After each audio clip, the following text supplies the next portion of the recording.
അവരുടെ മുറ്റത്ത് ഒരു ചെടി ചൂണ്ടിക്കാണിച്ചിട്ട് ഈ സാധനം നിങ്ങളുടെ നാട്ടിലുണ്ടെന്ന് ചോദിച്ചാൽ ഞാൻ നോക്കുമ്പോൾ സംഭവം ഒരു കഞ്ചാവ് ചെടിയാണ്. ഇനി റൂമിൽ കയറി കുറ്റിയിട്ടതിന് ശേഷം എന്തെങ്കിലും മാന്തുന്നയോ അല്ലെങ്കിൽ മുട്ടുന്ന സൗണ്ട് കേട്ടാൽ തുറക്കരുത്, കരടിയാകാൻ ചാൻസ് ഉണ്ട്. ഇത് ഇവർക്ക് ഉപയോഗിക്കാനല്ല, ഇത് പശുവിന് കൊടുക്കാൻ വേണ്ടിയാണ്.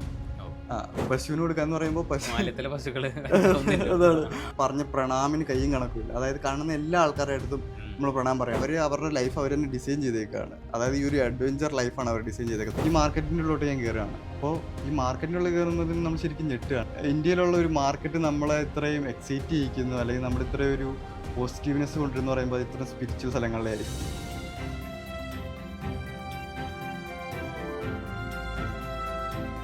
നമസ്കാരം, ട്രാവലിസ്റ്റ പോഡ്കാസ്റ്റിലേക്ക് എല്ലാവർക്കും സ്വാഗതം. ഇന്നും നമുക്കൊരു അതിഥി ഉണ്ട്. എല്ലാ തവണത്തെയും പോലെ ഒരു യാത്രികനാണ് അതിഥി. യാത്രകളുടെ ലോകത്ത് പുതിയ ആളാണെങ്കിലും അദ്ദേഹത്തിൻ്റെ യാത്രാ അനുഭവങ്ങൾ നമുക്ക് കുറച്ച് കൗതുകം തരുന്നതും കുറച്ച് അറിവ് പകർന്നു തരുന്നതൊക്കെയാണ്. വെൽക്കം നിതിൻ, പോഡ്കാസ്റ്റിലേക്ക് സ്വാഗതം. നിതിൻ ബിജി അല്ലേ? ഇടുക്കിക്കാരൻ. സുഖല്ലേ? പിന്നെ സുഖം. മഴയൊക്കെ ഉണ്ടോ ഇടുക്കിയിൽ? പിന്നെ നല്ല മഴ. ആ മഴയത്താണ് അവിടെ നിന്ന് ഇങ്ങോട്ട് എത്തിയിട്ടില്ല കേട്ടോ, തൃശ്ശൂർക്ക്. നമ്മളും തൃശ്ശൂരാണ് ഷൂട്ട് ചെയ്യുന്നത്. എന്താ ചെയ്യുന്നത് ഇപ്പോൾ? ഞാനിപ്പോൾ കണ്ടന്റ് ക്രിയേഷൻ ആണ്. ഡിജിറ്റൽ മാർക്കറ്റിംഗ് ഏജൻസികൾക്ക് വേണ്ടി കണ്ടന്റ് ക്രിയേഷൻ ചെയ്യുന്നു. ആഡ് അങ്ങനെയുള്ള കാര്യങ്ങളൊക്കെയാണ് ചെയ്യുന്നത്. പിന്നെ വീഡിയോ എഡിറ്റിംഗ് ഉണ്ട്. അതിൻ്റെ യാത്ര ചെയ്യാൻ വേണ്ടി എന്തും ചെയ്യാം അല്ലെങ്കിൽ എന്നുള്ള ഒരു ഐഡിയ ആണ്. ബേസിക്കലി യാത്ര ചെയ്യണം എന്നുള്ള തന്നെയാണ് ആഗ്രഹം. അപ്പോൾ അതിനു വേണ്ടി ഏത് രീതിയിലും വർക്ക് ചെയ്യാൻ റെഡിയാണ്. അങ്ങനെയാണ് കണ്ടന്റ് ക്രിയേഷനിലോട്ടേക്ക് വന്നത്. അത് ചെയ്തുകൊണ്ടിരിക്കുന്നത്. ഇപ്പോൾ നിതിൻ്റെ വീട്ടിൽ ആരൊക്കെ ഉണ്ട്? എൻ്റെ വീട്ടിൽ അമ്മ, അച്ഛൻ, ചേച്ചിയുണ്ട്. ചേച്ചിയുടെ കല്യാണം കഴിഞ്ഞാണ്. അങ്ങനെ ഒരു ഫാമിലിയാണ് ചെറിയ. യാത്രകളോട് എല്ലാവരും പിന്നെ എല്ലാം കറക്റ്റ് സപ്പോർട്ടാണ് നമുക്ക്. യെസ്, വീട്ടിലുള്ള എല്ലാവരും നമ്മൾ പോകുന്ന എല്ലാ കാര്യത്തിനും എൻകറേജ് ചെയ്യുന്നുണ്ട്. നല്ല സപ്പോർട്ടാണ് ഒരുപാട്. യെസ്. യാത്രകൾ ചെയ്തു തുടങ്ങിയിട്ട് അധികം കാലമായിട്ടില്ല? ഇല്ല, അതായത് കോളേജ് ടൈമിലാണ് പുറത്തോട്ട് യാത്ര ചെയ്ത് തുടങ്ങിയത്. അപ്പോൾ തൊട്ട് ഇന്ന് വരെ പറ്റുന്ന പോലെ യാത്ര ചെയ്യുന്നുണ്ട്. അപ്പോൾ ട്രാവലിസ്റ്റയുടെ പുതിയ ഒരു ഗസ്റ്റ് ലിസ്റ്റിൽ അല്ലെങ്കിൽ നമ്മുടെ ഒരു പോഡ്കാസ്റ്റിലേക്ക് വരുന്ന അതിഥികളിൽ ഒരു 25 വയസ്സിന് താഴെയുള്ള ആളുകളുടെ എണ്ണം കൂടിക്കൊണ്ടിരിക്കുകയാണ്. നമുക്ക് തുടക്കത്തിലൊക്കെ കുറച്ച് ഏജ്ഡ് ആയിട്ടുള്ള ഒരുപാട് വർഷം എന്ന് വെച്ചാൽ നിങ്ങളുടെയൊക്കെ പ്രായത്തിൻ്റെ അത്രയും യാത്ര ചെയ്ത് എക്സ്പീരിയൻസ് ഉള്ള ആൾക്കാർ കുറേ ആൾക്കാർ വന്നിട്ടുണ്ട്. പക്ഷെ ഇപ്പോൾ പുതിയ യാത്രികർ വരുന്നു. നമുക്ക് ഇവരുടെയും കഥകൾ കേൾക്കണം. മാത്രമല്ല, യാത്രകളുടെ എക്സ്പീരിയൻസ് അല്ലെങ്കിൽ ഏറ്റവും ഫ്രഷ് ആയിട്ട് ഇപ്പോൾ ഒരു പുതിയ ലോകത്തോട്ട് ഇറങ്ങി ചെന്നിട്ട് അവർക്ക് അവിടെ നിന്ന് കിട്ടുന്ന അനുഭവങ്ങൾ വളരെ ഫ്രഷ് ആയിട്ടുള്ള അനുഭവങ്ങളാണ്. അതൊക്കെ ചോദിച്ചറിയാം. അതുകൊണ്ട് നല്ലതാണോ മോശമാണോ സംഭവിക്കുന്നത് എന്നൊക്കെ നമുക്ക് ഇവരെ ഒന്ന് ചോദിച്ചറിയാം അല്ലേ? യെസ്, ഉറപ്പായിട്ടും. എങ്ങനെയാണ് യാത്രകൾ തുടങ്ങുന്നത്? ഇപ്പം ഞാൻ പറയുന്നത് ഈ ഒരു ചെറിയ യാത്രകളല്ല, അതിന് മുന്നൊക്കെ ഉണ്ടല്ലോ യാത്രകളുടെ ഇഷ്ടമൊക്കെ എന്തെങ്കിലുമൊക്കെ ഒരു വേറൊരു മോട്ടീവ് ഉണ്ടാവുമല്ലോ. അതെങ്ങനെയായിരുന്നു? ബേസിക്കലി എനിക്ക് ഈ യാത്രയിലോട്ടേക്ക് വരുന്നതെന്ന് പറഞ്ഞു കഴിഞ്ഞാൽ അത് സ്കൂളിൽ പഠിക്കുന്ന കാലത്താണ് എനിക്ക് കൂടുതൽ ഇൻട്രസ്റ്റ് അതിനകത്തോട്ട് വരുന്നത്. അതെങ്ങനെയാണെന്ന് വെച്ച് കഴിഞ്ഞാൽ ഞാൻ UP കാലഘട്ടത്തിൽ പഠിക്കുമ്പോൾ എന്ന് പറഞ്ഞു കഴിഞ്ഞാൽ ഞാൻ പഠിക്കുന്ന സ്കൂളൊരു ഡിഫറെൻറ്റ് ലൊക്കേഷനിലാണ് ഇരിക്കുന്നത്. അതെന്ന് പറഞ്ഞാൽ കൂമ്പൻപാറ എന്ന് പറയുന്ന ഒരു സ്ഥലത്താണ്. അതായത് അടിമാലിയിൽ നിന്ന് മൂന്നാർ പോകുന്ന റൂട്ടിലാണ്. അപ്പോൾ അതെന്ന് പറഞ്ഞ ഒരു മലയുടെ താഴെയാണ് സ്കൂൾ ഇരിക്കുന്നത്. അതായത് സൈഡിൽ വലിയൊരു മലയാണ് വരുന്നത്.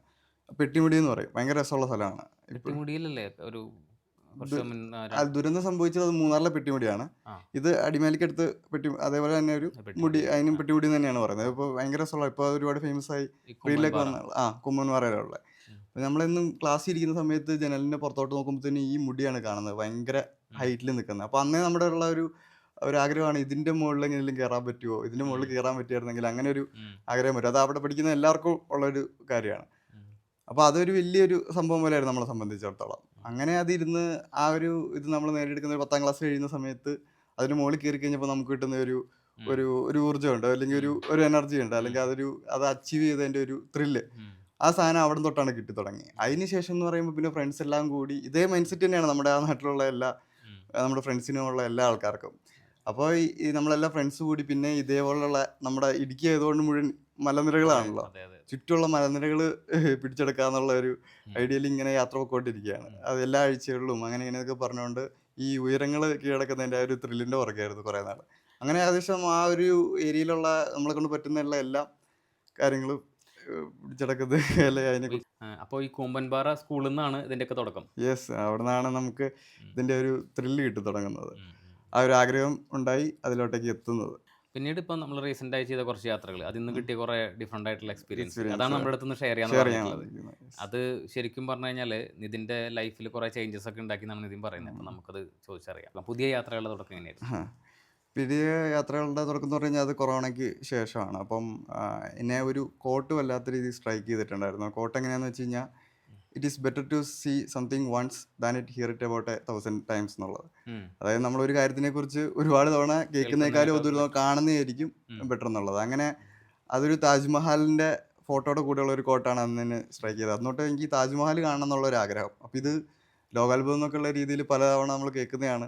അപ്പോൾ ഇത് വെറുതെ കേട്ടോണ്ടിരിക്കാണ്ട് ഇതൊന്ന് കാണണം, എക്സ്പീരിയൻസ് എന്നുള്ളത് അന്ന് മനസ്സിൽ കുറിച്ചിട്ടൊരു കാര്യമായി. അങ്ങനെ നമ്മൾ ഫ്രണ്ട്സ്, ലൈക്ക് മൈൻഡഡ് ആയിട്ടുള്ള ഫ്രണ്ട്സ് ഉണ്ട് നമുക്ക് കോളേജിൽ.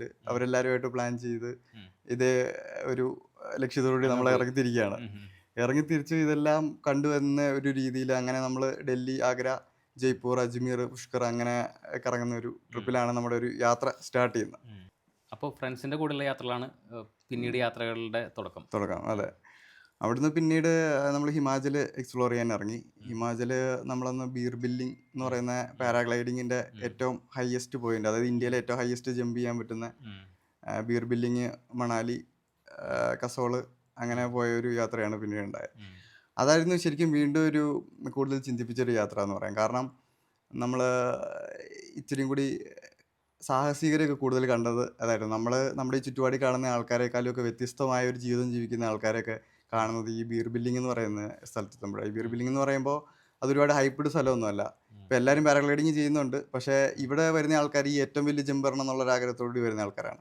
അപ്പോൾ അവിടെ ചെല്ലുമ്പോൾ നമ്മൾ കാണുന്നത് ഈ വേൾഡ് ലെവലായിട്ടുള്ള ഈ അഡ്വഞ്ചേഴ്സിനാണ്. അതായത് ഫോറിനേഴ്സ്, ടർക്കി അല്ല റഷ്യ എന്നൊക്കെയുള്ള ആൾക്കാരെയാണ് കാണുന്നത്. അവരെന്നൊക്കെ പറഞ്ഞു കഴിഞ്ഞാൽ അപ്പോൾ ഞങ്ങൾ ഇങ്ങോട്ട് എത്തുകയാണ്. ഇവിടെ വേൾഡ് ചാമ്പ്യൻഷിപ്പ് നടക്കുന്ന സ്ഥലമാണ്, അതായത് പാരാഗ്ലൈഡിങ്ങിൻ്റെ വേൾഡ് ചാമ്പ്യൻഷിപ്പ് നടക്കുന്ന സ്ഥലം. അപ്പോൾ അവിടെ വെച്ചാണ് ഞങ്ങൾ അവിടെ ഒരു ലേഡീനെ പരിചയപ്പെടുകയാണ്. നിക്കോയ് എന്ന് പറയുന്ന പേരുള്ള ഒരു രാജസ്ഥാൻകാരി, വളരെ യങ്ങായിട്ടുള്ള ഒരാളാണ്. അപ്പം അവരുടെ ജീവിതം ഭയങ്കര വ്യത്യസ്തമാണ്. അതായത് ഫുള്ളി ഒരു മൗണ്ടനിയറാണ് അവർ. പ്രൊഫഷണലി അവരൊരു മൗണ്ടനിങ് തന്നെ ഫുൾ പാഷനായിട്ട് എടുത്ത് അത് തന്നെ ചെയ്യുന്ന ആളാണ്. ഈ ചെറിയ ഏജിൽ തന്നെ ചെയ്തേക്കുന്ന സബ്മിറ്റുകൾ എന്ന് പറഞ്ഞാൽ ഭയങ്കര വലുതാണ്. അന്നപൂർണ്ണ സർക്യൂട്ട് അങ്ങനെയുള്ള വലിയ കാര്യങ്ങളൊക്കെയാണ് ചെയ്തേക്കണേ. അപ്പോൾ അവർ ഇവിടെ വന്നേക്കുന്നത് ജസ്റ്റ് നമ്മളെപ്പോലെ ഈ ഒരു പാരാഗ്ലൈഡിങ് ചെയ്യാൻ വേണ്ടിയല്ല, അതിൻ്റെ ലൈസൻസ് എടുത്ത് സോളോ ആയിട്ട് അല്ലെങ്കിൽ സെൽഫായിട്ട് അത് ചെയ്യാൻ വേണ്ടിയുള്ള ഒരു നമ്മുടെ നാട്ടിൽ നിന്ന് പോകുന്ന പലരും ചാടുന്ന ഒരു ടാൻഡം പൈലറ്റിനെ വെച്ചിട്ടാണ് അവർ ചെയ്യുന്നത്. പക്ഷേ ഈ ഫോറിനേഴ്സ് കൂടുതലും അവർ തന്നെ വന്ന് അവർ തന്നെ ജമ്പ് ചെയ്യുന്ന അല്ലെങ്കിൽ അവർ തന്നെ റൈഡ് ചെയ്യുന്നതാണ്, ഗ്ലൈഡ് ചെയ്യുന്നുള്ള രീതിയിലാണ്. അപ്പോൾ അതിന് ലൈസൻസ് വേണം അല്ലേ? അതിന് ലൈസൻസ് എടുക്കാന്ന് പറയുമ്പോൾ അവരതിന് സർട്ടിഫൈഡ് ആയി എന്നുള്ള ഒരു ഇതിന് വേണ്ടിയാണ്. അതായത് അവർ അതിന് ഓക്കെ ഫിറ്റ്നസ് ഫിറ്റായി എന്നുള്ള ഇത് കാണിക്കാൻ വേണ്ടിയാണ്. പഠിക്കണമല്ലോ ഇത് ചെയ്യാൻ വേണ്ടി. പിന്നെ നിക്കോയ് എന്ന് പറയുന്ന ആള്, ഈ ലേഡി ഇത് ചെയ്ത് സെൽഫ് അത് ചെയ്യാൻ വേണ്ടിയുള്ള ഒരു ഇതാകാൻ വേണ്ടി വന്നേക്കുന്നതാണ്. അപ്പോൾ അവരുടെ കൂടെ കൂടുതൽ സംസാരിച്ച് കഴിഞ്ഞപ്പോഴാണ് അവരുടെ ലൈഫ് അവർ തന്നെ ഡിസൈൻ ചെയ്തേക്കുകയാണ്. അതായത് ഈ ഒരു അഡ്വഞ്ചർ ലൈഫാണ് അവർ ഡിസൈൻ ചെയ്തേക്കുന്നത്. അവർക്ക് ഇനി ഒരുപാട് ലക്ഷ്യങ്ങളുണ്ട്. ഈ അഡ്വഞ്ചർ ലൈഫുകളും കാര്യങ്ങളൊക്കെ നമുക്കന്ന് കേൾക്കുമ്പോൾ ഭയങ്കര കൗതുകമായത്. അവിടെ തൊട്ടാണ് നമുക്ക് എൻ്റെ ഉള്ളിലും ഇതേപോലെ കുറച്ച് സബ്മിറ്റുകൾ ചെയ്യണം എന്നുള്ള ആഗ്രഹങ്ങളൊക്കെ വരുന്നത്. കാരണം ഇത്തരം വ്യത്യസ്തമായ ഈ ലക്ഷ്യങ്ങളുള്ള ആൾക്കാരും നമ്മുടെ നാട്ടിൽ അങ്ങനെ നമുക്ക് കണ്ടു കിട്ടാൻ പാടാണ്. നമ്മളിപ്പോൾ നാട്ടിൽ തന്നെ നിൽക്കുകയാണെങ്കിൽ ഇങ്ങനത്തെ ഒരാളെ പരിചയപ്പെടില്ല, ഒരിക്കലും നമ്മുടെ ലക്ഷ്യങ്ങൾ മാറില്ല. അല്ലെങ്കിൽ നമുക്ക് ഇങ്ങനെയും മനുഷ്യന്മാരുണ്ട്, ഇങ്ങനെയും അഡ്വഞ്ചർ ഉണ്ട്, അല്ലെങ്കിൽ ലൈഫ് ഇങ്ങനെയൊക്കെ ഉണ്ടെന്ന് മനസ്സിലാവില്ല. അതെനിക്ക് അതിൻ്റെ നിന്ന് മനസ്സിലായ ഒരു കാര്യം എന്താണെന്ന് വെച്ച് കഴിഞ്ഞാൽ, നമ്മളെല്ലാവരും ഒരു പാറ്റേണിലാണല്ലോ ചിന്തിക്കുന്നത്. ഈ പാറ്റേണിൽ ചിന്തിക്കുന്നത് പറഞ്ഞാൽ നമ്മൾ ജനിച്ചു വന്ന സാഹചര്യം, ആൾക്കാരായിട്ട് ഇടപഴകിയത്, നമ്മുടെ ഫാമിലി, സൊസൈറ്റി, ഇതൊക്കെയാണ്. അപ്പോൾ ഇവിടെ ഒരു കോമൺ സംഭവം നിൽക്കുന്നുണ്ട്. ജോലി മേടിക്കണം, കാർ മേടിക്കണം, വീട് എന്നൊക്കെയുള്ള ഒരു കോമൺ സംഭവത്തിൽ ഒതുങ്ങി നിൽക്കുന്ന ഒരു ഡ്രീംസാണ് മോസ്റ്റ് കോമൺലി വരുന്നത്. അതിൽ നിന്ന് മാറി ഇങ്ങനെയും ലൈഫുണ്ട്, അല്ലെങ്കിൽ ഇങ്ങനെ ത്രില്ലുകൾക്ക് വേണ്ടി സഞ്ചരിക്കുന്ന ആൾക്കാരെയൊക്കെ കാണുന്നത് അവിടെ വെച്ചാണ്. അവിടെ വെച്ച് നമുക്ക് പുതിയ സ്വപ്നങ്ങളൊക്കെ കിട്ടുന്നതായ ഒരു അനുഭവം. അങ്ങനെ ഒരു യാത്ര തന്നെ ആ രീതിയിലോട്ടേക്ക് ഇമ്പാക്ട് ചെയ്ത് തുടങ്ങിയത്. അപ്പം ഇത്തരം ആൾക്കാരെ കാണുന്ന സമയത്താണ് നമ്മുടെ ഉള്ളിലും ഇങ്ങനെയുള്ള സ്വപ്നങ്ങളൊക്കെ ഉണ്ടായി വരുന്നത്. നമുക്കും ഇങ്ങനെയുള്ള ആശയങ്ങളിലോട്ടൊക്കെ നമ്മുടെ ചിന്ത പോകുന്നതും അതിനെ ഫോളോ ചെയ്യാനുള്ള ഒരു ഇൻസ്പിറേഷൻ കിട്ടുന്നതൊക്കെ. എന്നുവെച്ചാൽ നമ്മളൊരു പുതിയൊരു ലോകത്തേക്ക് എത്തിക്കുകയാണ്. ചിലപ്പോൾ ആ ഡിസിഷൻ തെറ്റാവാം, പക്ഷെ ഒരു വലിയ ഒരു വിജയത്തിലോട്ടുള്ള ഒരു കാൽവെപ്പും ആവാം. അതാണ് നമ്മൾ ആ ഒരു ക്യൂരിയോസിറ്റി ഉണ്ടല്ലോ, നമ്മൾ ആ ക്യൂരിയോസിറ്റി ആണല്ലോ ഇതിലെല്ലാം ഡ്രൈവ് ചെയ്യുന്നത്. ആ ഒരു ക്യൂരിയോസിറ്റി നമ്മുടെ ഉള്ളിൽ കൊണ്ടുവരാനും ഉള്ള കാര്യങ്ങളിലോട്ടൊക്കെ എത്തിക്കുന്നത് ലൈഫിലെ ഒരു ടേണിംഗ് പോയിന്റ് ഒക്കെ അതാണ്. യാത്രകളെന്നും ആ ഒരു ട്രെയിനിങ് പോയിന്റ് ഇൻസ്പിറേഷൻ. ഇത് നമ്മുടെ പ്രേക്ഷകരുടെ അടുത്ത് ആണെങ്കിലും നമ്മളൊരു സ്ഥലത്ത് നമ്മുടെ സ്ഥിരം ഒരു കൺവെൻഷനൽ ആയിട്ടുള്ള ഒരു പഠിക്കുന്നു, ജോലി കിട്ടുന്നു, കല്യാണം കഴിക്കുന്നു, ആ ഒരു ലൈഫ് മുന്നോട്ട് കൊണ്ടുപോകണമെങ്കിൽ അതിങ്ങനെ പോയിക്കൊണ്ടിരിക്കും. അതിൽ സന്തോഷങ്ങളുണ്ട്, ദുഃഖങ്ങളുണ്ടാവും, പ്രശ്നങ്ങളൊക്കെ ഉണ്ടാവും. പക്ഷേ വൺസ് നമ്മൾ യാത്ര ചെയ്തു തുടങ്ങുന്നു, നമ്മൾ പുതിയ മനുഷ്യരെ കാണുന്നു, പുതിയ സ്ഥലങ്ങളിൽ ചെല്ലുന്നു, പുതിയ തരം വെല്ലുവിളികൾ വരുന്നു. അതൊക്കെ ആയിരിക്കും നമ്മളെ യാത്രകളിൽ നിന്ന് നമുക്ക് കിട്ടുന്നത്. നമ്മൾ പുതിയൊരു മനുഷ്യനാക്കി മാറ്റും. അപ്പം ഈ ഒരു ചെറിയൊരു പ്രായത്തിൽ തന്നെ നമ്മളിങ്ങനെ ഒരു ഒരു യാത്രക്ക് ഇറങ്ങുകയാണെങ്കിൽ ഞാൻ കേട്ടിട്ടുണ്ട് പുറത്ത് രാജ്യത്തൊക്കെയുള്ള ആൾക്കാർ, യൂറോപ്യൻസോ അല്ലെങ്കിൽ അമേരിക്കൻസോ ഒക്കെ ആയിട്ടുള്ള അവർ അവരുടെ ഒരു സ്കൂൾ ലൈഫ് കഴിഞ്ഞിട്ട് അവർ ലോകം കാണാൻ ഇറങ്ങും. എന്നിട്ടാണ് പിന്നെ അവർ ഡിസൈഡ് ചെയ്യുന്നത് ഏത് പ്രൊഫഷൻ പോകണം അല്ലെങ്കിൽ എന്ത് ചെയ്യണം എന്നൊക്കെ ഡിസൈഡ് ചെയ്യുന്നത്. നമ്മളെപ്പോഴും സ്കൂൾ കഴിഞ്ഞ് എൻട്രൻസ് എഴുതിയിട്ട് അടുത്ത കോഴ്സ് ചെയ്ത് അവിടെ നിന്ന് ജോലി കിട്ടുന്നു എന്നുള്ളത്. അപ്പോൾ എനിക്കതിൽ ഭയങ്കര സന്തോഷമുണ്ട്. ഒരു തലമുറ അങ്ങനെ മാറി ചിന്തിച്ച് തുടങ്ങി എന്നുള്ളത് അറിയുമ്പോൾ നമുക്കും നമ്മുടെ പ്രേക്ഷകർക്കും ട്രാവലിസ്റ്റിക്കും ഒക്കെ അങ്ങനെ സന്തോഷമുണ്ട്. നമ്മളും അങ്ങനെ വഴിവെട്ടിയ ആൾക്കാരാണ്.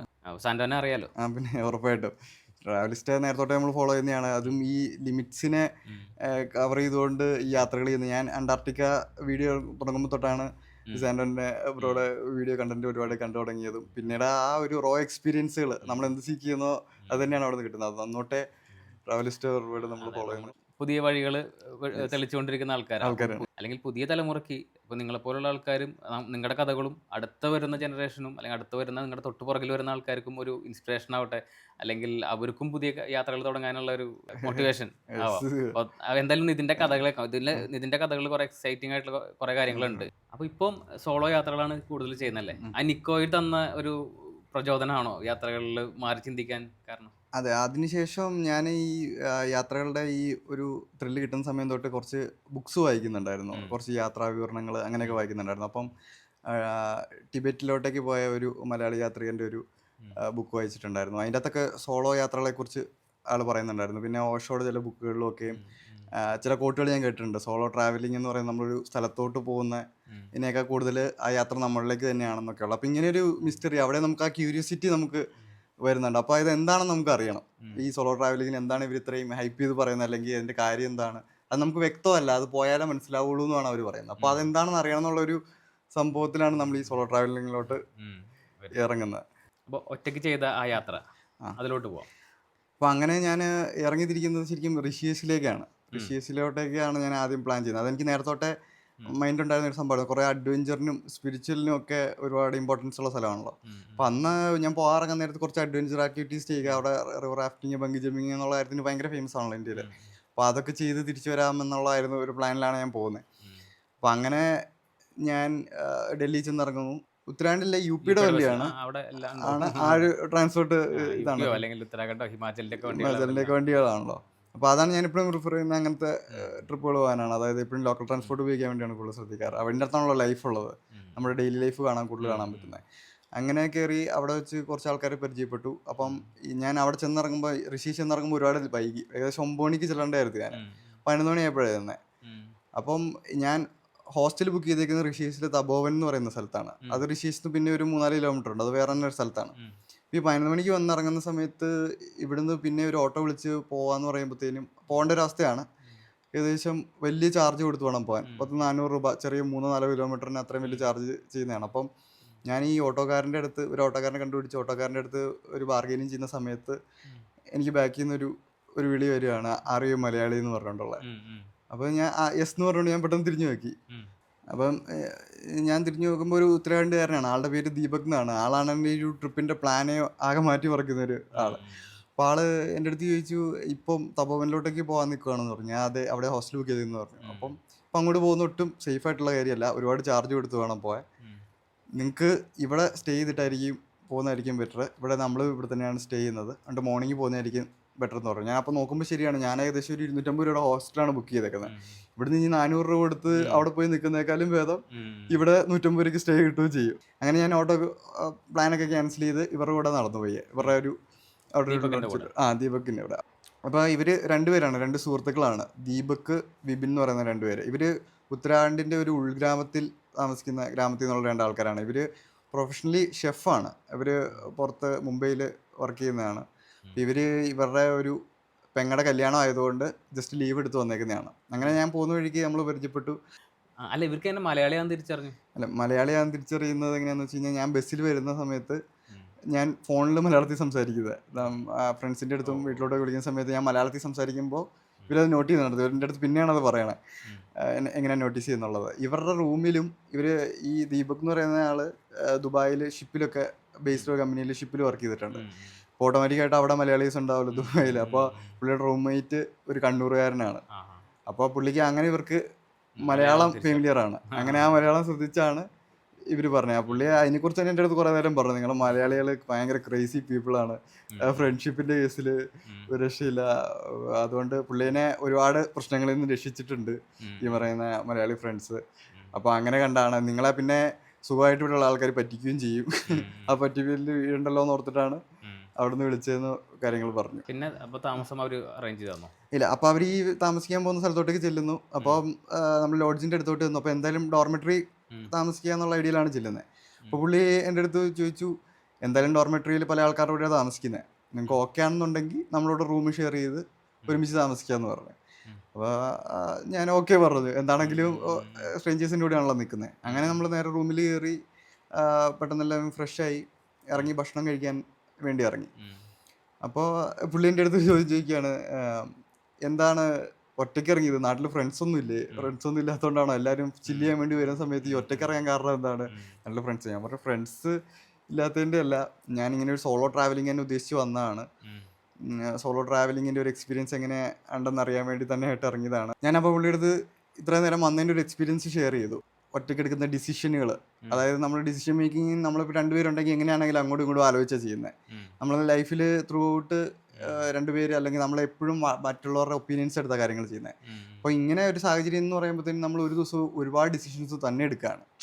അപ്പോൾ ഇതിൻ്റെ ഒരു ചേഞ്ചസ് എനിക്ക് ഫീൽ ചെയ്തൊക്കെ ഞാൻ പുള്ളിയുടെ അടുത്ത് എക്സ്പ്ലെയിൻ ചെയ്ത് കൊടുക്കുന്നുണ്ടായിരുന്നു.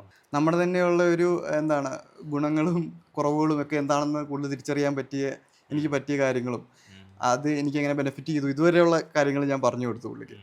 അപ്പോൾ പുള്ളിക്ക് അത് ഓക്കെ ആയി, പുള്ളിക്ക് ഒരു നല്ല മൈൻഡ് സെറ്റായി. നിതിൻ പറഞ്ഞപ്പം ഈ സോളോ യാത്രകളെ പറ്റി പറയുമ്പോൾ അധികം ആരും ചർച്ച ചെയ്യാത്തൊരു കാര്യമാണ് നമ്മൾ ഈ ഡിസിഷൻ മേക്കിങ്ങിന്റെ ഒരു ഇമ്പോർട്ടൻസ്.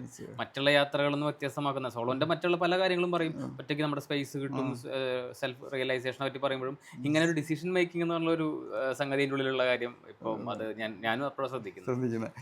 അത് നമുക്ക് ഭയങ്കരമായിട്ട് ഇമ്പാക്റ്റ് ചെയ്യും. അത് നമുക്കൊരു വലിയ പ്രാക്ടീസും കൂടിയാണ്. നമുക്ക് പിന്നീടുള്ള ലൈഫിലാണെങ്കിലും ഈ ഡിസിഷൻ എടുക്കുന്നതിൽ നമുക്ക് വരുന്ന ഒരു സ്പീഡ്നെസ്സും പെട്ടെന്ന് നമുക്ക് ഈ കാര്യങ്ങളെല്ലാം റീസൺ ചെയ്ത് ഇപ്പോൾ നമ്മുടെ പ്ലാനുകളെല്ലാം മാറി പെട്ടെന്നായിരിക്കും നമുക്ക് ഈ ഒരു വണ്ടിയില്ല അല്ലെങ്കിൽ ഒരു വഴിക്കുള്ള വണ്ടിയില്ല അല്ലെങ്കിൽ അപ്പോൾ അടുത്ത പ്ലാൻ, അടുത്ത വഴി, ഇതെല്ലാം നമുക്ക് വേറെ ആർക്കും ഹെൽപ്പ് ചെയ്ത് തരാൻ പറ്റില്ല. നാട്ടിലിരിക്കുന്ന ഒരാളെ വിളിച്ചു ചോദിക്കാൻ പറ്റില്ല. ഈ പ്രശ്നം എനിക്കാണ് അറിയാവുന്നത്, അവർക്കൊന്നും ചെയ്യാനില്ല. അപ്പം നമ്മൾ അവിടെ ഒരു ഡിസിഷൻ എടുക്കണം എന്നുള്ളത് നമ്മുടെ റിക്വയർമെൻറ്റോ. അപ്പോൾ അതിലോട്ട് നമ്മുടെ ലിമിറ്റിനെ വീണ്ടും പുഷ് ചെയ്യുവാണ്. നമ്മൾ നാട്ടിൽ നമ്മുടെ സേഫ്റ്റിക്ക് വേണ്ടി തൊട്ടടുത്തുള്ള ആൾക്കാരുടെ അടുത്ത് എന്തെങ്കിലും ചോദിച്ച് അപ്പോൾ ചെയ്യുകയാണ് ചെയ്യുന്നത്. എന്താണ് നമ്മൾ ഇപ്പോൾ നമുക്ക് എന്തെങ്കിലും പ്രശ്നമാണ് വരുന്നതെങ്കിലും അത് മറ്റുള്ളവരുടെ തലയിലിടാനെങ്കിലുള്ളൊരു ഓപ്ഷനുണ്ട്. ഈ പറയുന്ന നമ്മൾ വേറെ ആളുടെ അടുത്ത് ചോദിച്ചാൽ അത് അവൻ അങ്ങനെ പറഞ്ഞ് ചെയ്തിട്ടാ എന്നുള്ള ഒരു സംഭവം, അല്ലെങ്കിൽ ആളുടെ അടുത്ത് ചോദിച്ചിട്ട് ചെയ്തിട്ടാ എന്നുള്ള ഇത് എന്താണ് നമ്മൾ ആ റെസ്പോൺസിബിലിറ്റി കംപ്ലീറ്റ് ആയിട്ട് നമ്മൾ എടുക്കുന്നില്ല. ഇവിടെ എന്ന് പറയുമ്പോഴത്തേനും കംപ്ലീറ്റ് റെസ്പോൺസിബിലിറ്റി നമ്മുടെ അടുത്തോട്ടേക്ക് വരുന്നേക്കാണ്. നമ്മൾ അപ്പം വീണ്ടും അത് നമുക്ക് പോകെ നമ്മൾ അതിൻ്റെ സ്പീഡ് കൂട്ടുന്നതും നമുക്ക് ആ കോൺഫിഡൻസ് കൂടുന്നതും നമുക്ക് ശരിക്കും തിരിച്ചറിയാൻ പറ്റുന്നുണ്ടായിരുന്നു. അപ്പോൾ ഇത്രയൊക്കെ കേട്ട് കഴിഞ്ഞപ്പോഴത്തേനും പുള്ളി ഓക്കെ, ഇത് നീ ഇങ്ങനെ തന്നെ പോട്ടെ, നല്ലൊരു മൈൻഡ് സെറ്റായി, വെൽഡൺ എന്നൊക്കെ കാര്യങ്ങളെല്ലാം പറഞ്ഞു. എന്നിട്ട് ഇരിക്കുന്ന സമയത്താണ് എന്നാൽ പിന്നെ എന്തിനാണ് ഈ ഉത്തരാഖണ്ഡ് തിരഞ്ഞെടുക്കാൻ കാരണം, ഋഷികേശ് തിരഞ്ഞെടുക്കാൻ കാരണം എന്നുള്ള ഒരു ചോദ്യമായി. അപ്പം ഞാൻ പറഞ്ഞു ഋഷികേശ് തിരഞ്ഞെടുക്കാൻ കാരണം എന്ന് പറഞ്ഞാൽ ഇതൊരു അഡ്വഞ്ചറിനും സ്പിരിച്വലിനും ഒക്കെ ഫേമസ് ആയിട്ടുള്ള സ്ഥലമാണല്ലോ. അപ്പോൾ കുറച്ച് അഡ്വഞ്ചർ ട്രാവലാണ് ഇതുവരെ ചെയ്തതും ഒക്കെ. അപ്പോൾ ആ ഒരു അഡ്വഞ്ചർ കൂടുതൽ എക്സ്പീരിയൻസ് ചെയ്യാനും കുറച്ച് സ്പിരിച്വൽ സൈഡും കൂടി അറിയാമെന്നുള്ള ഒരു ഐഡിയയിലാണ് വന്നതെന്ന് പറഞ്ഞു. പുള്ളി അത് കേട്ടിരുന്നിട്ട് പുള്ളി എൻ്റെ അടുത്ത് ചോദിക്കുകയാണ്, അങ്ങനെ ഒരു എന്തൊക്കെ ചെയ്യാനാണ് പ്ലാന് ഋഷികേശ് എന്ന് ചോദിച്ചു. ഞാൻ പറഞ്ഞു ഇങ്ങനെ കുറച്ച് അഡ്വഞ്ചർ ആക്ടിവിറ്റീസ് ഇവിടെ ഉള്ളത് അതൊക്കെ തന്നെ എല്ലാവർക്കും ഉള്ള ആ ഒരു ആക്ടിവിറ്റി തന്നെ ചെയ്യാനുള്ളതാണ്, കുറച്ച് റിവർ റാഫ്റ്റിംഗ്, ബങ്കി ജമ്പിങ് അങ്ങനെയുള്ള കാര്യങ്ങളൊക്കെ ചെയ്യണം എന്നുള്ളതാണ് ആഗ്രഹം എന്ന് പറഞ്ഞു.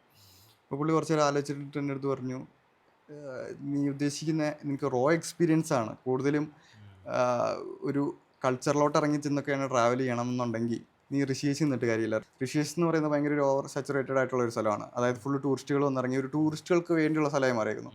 ഇവിടെ നമുക്ക് ആ ഒരു ഉത്തരാഖണ്ഡിൻ്റെ കൾച്ചർ എന്നൊന്നും പറയുന്നത് കാണാൻ പറ്റുന്ന സ്ഥലമല്ല.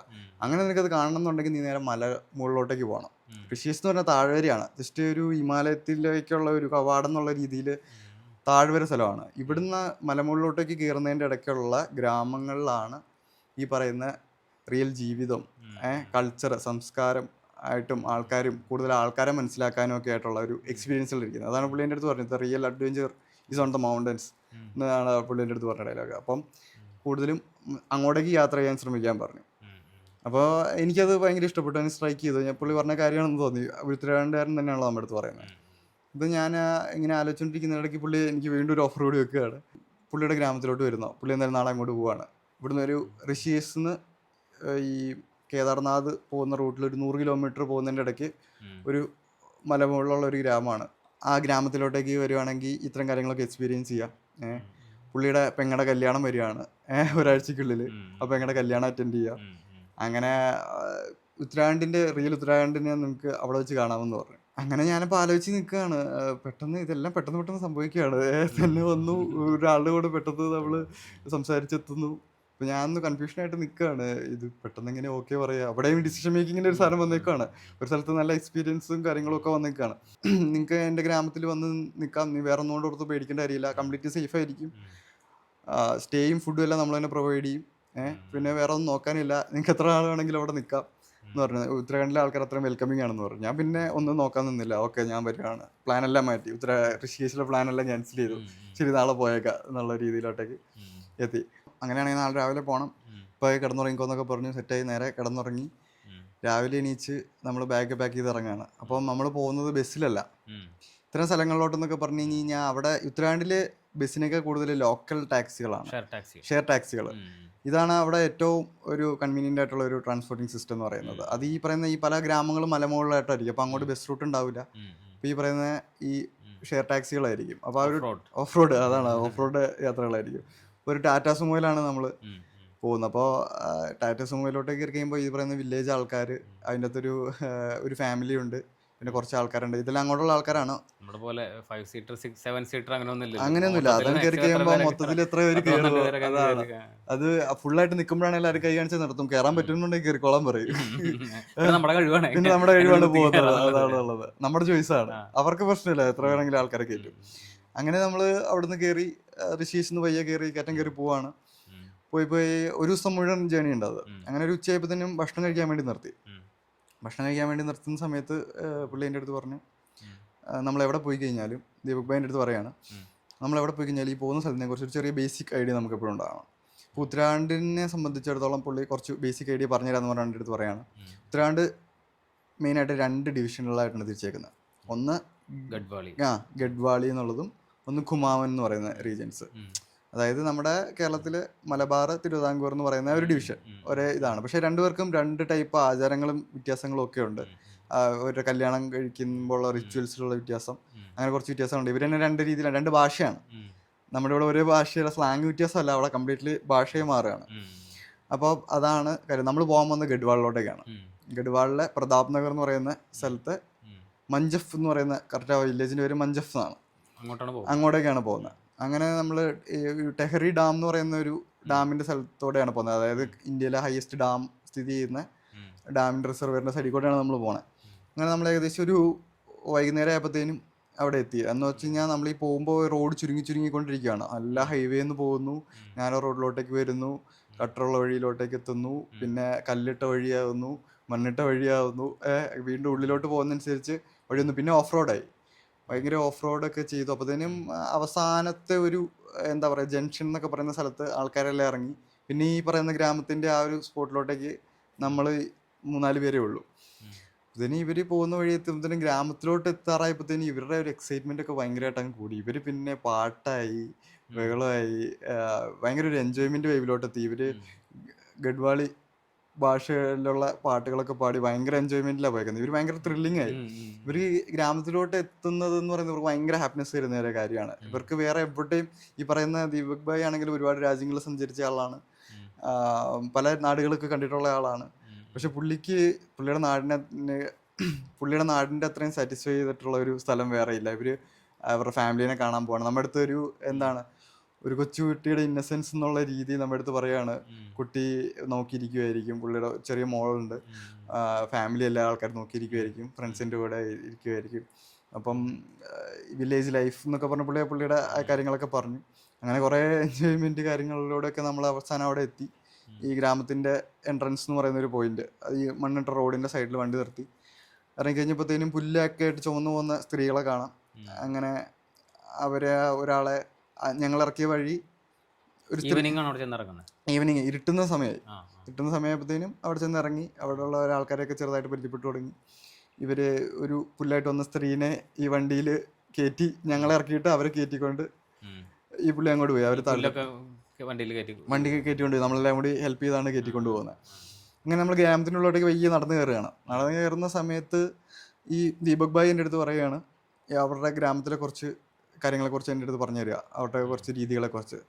ആ ഗ്രാമത്തിൽ കയറി കഴിഞ്ഞാൽ എല്ലാവരുടെ അടുത്തും നമ്മൾ പ്രണാം എന്ന് പറയുന്ന കാര്യമാണ് പറയേണ്ടത്. അതാണ് അവരുടെ ഒരു എന്താണ് വെൽക്കമിങ് ചെയ്യുന്നതും ആയിട്ടുള്ള റെസ്പെക്റ്റ് ചെയ്യുന്ന ഒരു സംഭവമാണ് പ്രണാം. ഈ പ്രണാം എന്ന് പറയുന്ന സാധനമാണ് ഇവരുടെ ആൾക്കാരെല്ലാവരും എനിക്ക് തോന്നുന്നു ഈ കൊച്ചു കുട്ടികളിൽ വരെ ആദ്യം പഠിപ്പിക്കുന്ന ഒരു വാക്കുകൾ എന്ന് പറയുന്നത് ഈ പ്രണാമാണ്. അതായത് അവർ കൾച്ചറലി അതിനകത്ത് ഒരുപാട് ലിങ്ക് ചെയ്ത് കിടക്കുന്ന ഒരു സംഭവമാണ്. അതായത് ഇപ്പോൾ കൊച്ചു കുട്ടികളെ നമ്മൾ കാണുമ്പോൾ തന്നെയും അവരുടെ അമ്മമാർ ഇതാ ഭായിയുടെ അടുത്ത് പ്രണാം പറ എന്ന് പറഞ്ഞുകൊണ്ടാണ് പഠിപ്പിക്കുന്നത്. നമ്മൾ കൊച്ചുകുട്ടികളെ കളിപ്പിക്കുമ്പോൾ പറയുന്നുണ്ടല്ലോ. അതായത് അങ്ങനെ ആ സമയത്തോട്ട് ആദ്യം തൊട്ടേ പഠിപ്പിച്ചു കൊടുക്കുന്ന വാക്കാണ് പ്രണാം. പ്രണാം എന്ന് പറയുമ്പോൾ നമ്മൾ റെസ്പെക്ട് ചെയ്യുന്ന അവരിത് ഇതെല്ലാവരും കാണുമ്പോൾ പറയുക എന്ന് പറഞ്ഞു.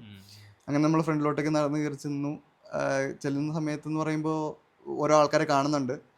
ഇവരെല്ലാവരും ഈ ഗ്രാമത്തിലുള്ള എല്ലാവരുമായിട്ട് ഭയങ്കര ഒരു ബോണ്ടാണ് ഇവർ. ഈ ദീപക് ഭായിയും എന്നല്ല ആ ഗ്രാമത്തിലുള്ള എല്ലാവരും തമ്മിൽ അങ്ങോട്ടും ഇങ്ങോട്ടും ഭയങ്കര ബോണ്ടാണ്.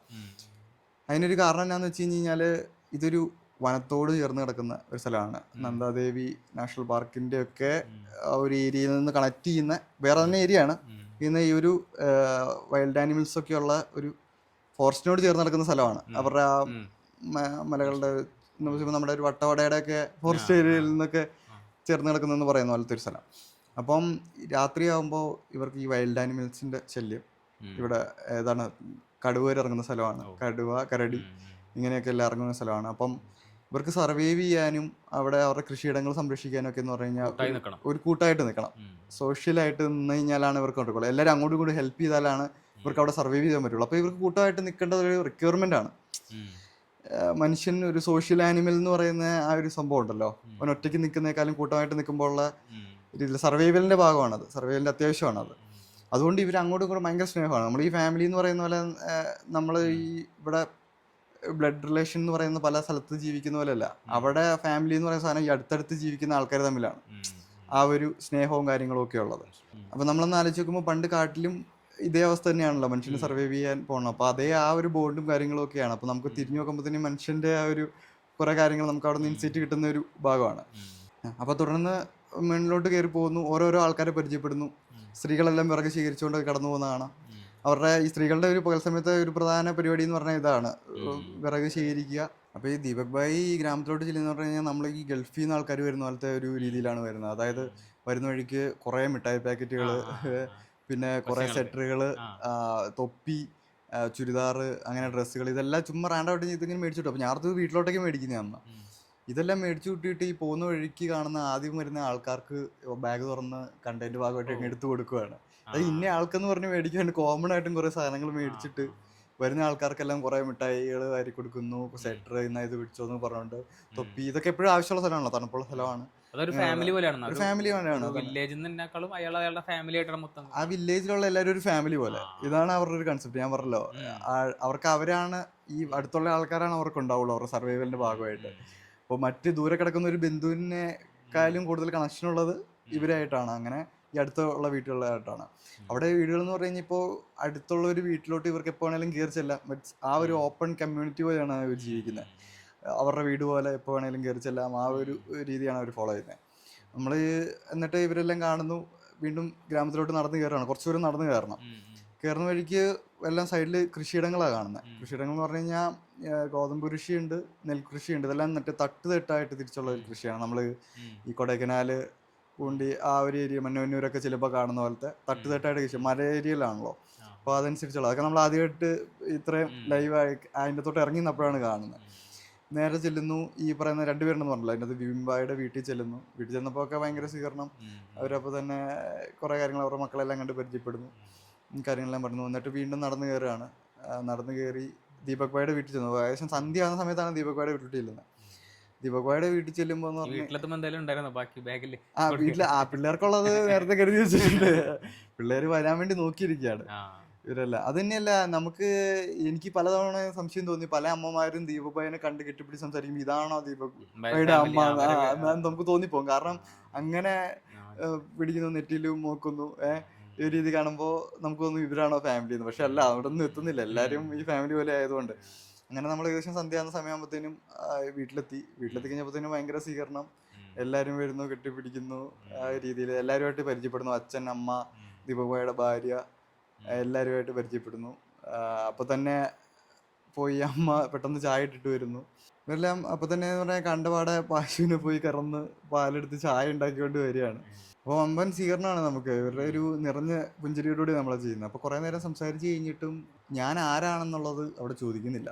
ഞാൻ ആരാണ്, എൻ്റെ പേരെന്താണെന്നുള്ള രീതി ഒന്നും ഇവർ ചോദിക്കുന്നില്ല.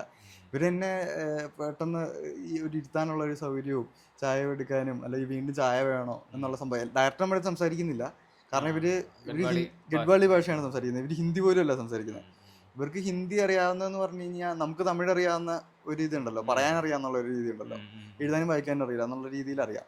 നമ്മളെന്തെങ്കിലും ഹിന്ദി പറഞ്ഞാൽ അവർക്ക് മനസ്സിലാവും. പക്ഷെ അവര് തിരിച്ച് നമുക്ക് മറുപടി പറയുന്നത് ഗഡ്വാളിയിലായിരിക്കും. ഇവര് അങ്ങനെ നമ്മളെ കെയർ ചെയ്യുന്നതിലാണ് കൂടുതലും ഇത് നോക്കുന്നത്. നമ്മൾ ആരാണെന്ന് എന്താണെന്നൊന്നും ചോദിക്കുന്നില്ല. ഇപ്പം ഞാൻ എൻ്റെ വീട്ടിലോട്ട് ടൗണിൽ നിന്ന് ഒരാളെ വിളിച്ചുകൊണ്ട് വന്നു കഴിഞ്ഞാൽ അറ്റ്ലീസ്റ്റ് ഇത് ആരാണെന്ന് പറയേണ്ട ഒരു മര്യാദ അല്ലെങ്കിൽ ഒരു റെസ്പോൺസിബിലിറ്റി എനിക്കുണ്ട്. ഇവിടെ അതില്ല. ഇത് ഒരു ഗസ്റ്റ് വന്നിട്ടുണ്ട്, അയാളെ നല്ല രീതിയിൽ കെയർ ചെയ്യണം, ഇതാണ് അവരുടെ ഒരു മൈൻഡ് സെറ്റ്. ഈ ആതിഥ്യമര്യാദയുടെ കേസിൽ ഉത്തരാഖണ്ഡിന്റെ ഒരു ലെവൽ നമ്മൾ മനസ്സിലാക്കുന്നത് എവിടെയാണ്. അവർ നമ്മളെ അത്രയും ഹേർട്ടിൽ വെൽക്കം ചെയ്യുകയാണ്. ഇനി പിന്നീടുള്ള ആ ഗ്രാമത്തിൽ നിന്ന് ഓരോ സമയത്തും നമുക്ക് എന്താ വേണ്ടത്, നമ്മളെ വേണ്ട കാര്യങ്ങൾ എങ്ങനെ ചെയ്യണം എന്നുള്ളതാണ് അവർ കൂടുതൽ ശ്രദ്ധിച്ചുകൊണ്ടിരുന്നത്. അങ്ങനെ ചായ കുടിച്ചതിന് ശേഷം ഞങ്ങൾ ഇവരുടെ തൊട്ടടുത്തുള്ള ഒരു കൃഷിയിടത്തിലോട്ടേക്ക് പയ്യെ നടക്കാൻ വേണ്ടി ഇറങ്ങി. അപ്പോൾ ഇരുട്ട് വരുന്ന ഒരു സമയമാണ്. അപ്പം അവിടെ ചെന്ന് നിന്നപ്പോഴാണ് ദീപക് ഭായി കുറച്ച് ഓപ്പണായിട്ട് എൻ്റെ അടുത്ത് സംസാരിക്കുകയാണ്. അപ്പോൾ പുള്ളിയുടെ ഒരു ഡ്രീം എന്താണെന്ന് പുള്ളി പറയുന്നതെന്ന് വെച്ചാൽ പുള്ളിയുടെ നാട്ടിൽ തന്നെ നിൽക്കാൻ പറ്റുക എന്നുള്ളതാണ് പുള്ളിയുടെ ഒരു ഡ്രീം. അതായത് പുള്ളിക്ക് വേറെ പുറത്ത് എവിടെ പോകണമെന്നോ അല്ലെങ്കിൽ വേറൊരു രീതിയിലോട്ടൊക്കെ വേറൊരു നല്ലൊരു നിലവാരമുള്ള ലൈഫിലോട്ട് പോകണമെന്നോ അങ്ങനെയുള്ള വേറെ ഒരു ചിന്താഗതിയില്ല. സ്വന്തം നാട്ടിൽ തന്നെ നിൽക്കാൻ പറ്റുക, അതായത് ഇത്രയും സ്നേഹിക്കപ്പെടുന്ന ആൾക്കാരും ആ ഒരു ചുറ്റുപാടിൽ നിന്നൊക്കെ മാറി നിൽക്കുന്നതെന്ന് പറഞ്ഞു കഴിഞ്ഞാൽ പുള്ളിനെ സംബന്ധിച്ചൊരു നിർഭാഗ്യകരമായ കാര്യമാണ്. അതാണ് പുള്ളിയുടെ ഒരു ഡ്രീം എന്ന് പറയുന്നത്.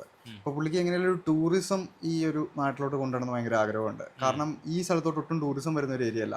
കാരണം ഒരു ഹൈവേ കേദാർനാഥിൽ, ഋഷികേശിൽ നിന്ന് കേദാർനാഥ് പോകുന്ന ഹൈവേയിലാണ് ടൂറിസം മൊത്തം ഇരിക്കുന്നത്. അപ്പോൾ ഈ കേദാർനാഥ് പോകുന്ന വഴിക്ക് ഇത് ആ ഹൈവേയിൽ നിന്ന് വിട്ടുമാറി ഡൈവേഷൻ എടുത്ത് വേറൊരു സ്ഥലത്താണ് ഈ പറയുന്ന ഗ്രാമമൊക്കെ സ്ഥിതി ചെയ്യുന്നത്. അതുകൊണ്ട് ഇങ്ങോട്ട് ടൂറിസം കാര്യങ്ങളൊന്നും വരാനില്ല. പക്ഷെ പുള്ളിക്ക് എങ്ങനെയല്ല ഈ നാടിൻ്റെ കാര്യങ്ങൾ മറ്റുള്ളവരിലോട്ടേക്ക് അറിയിക്കണമെന്ന് ആഗ്രഹമുണ്ട്.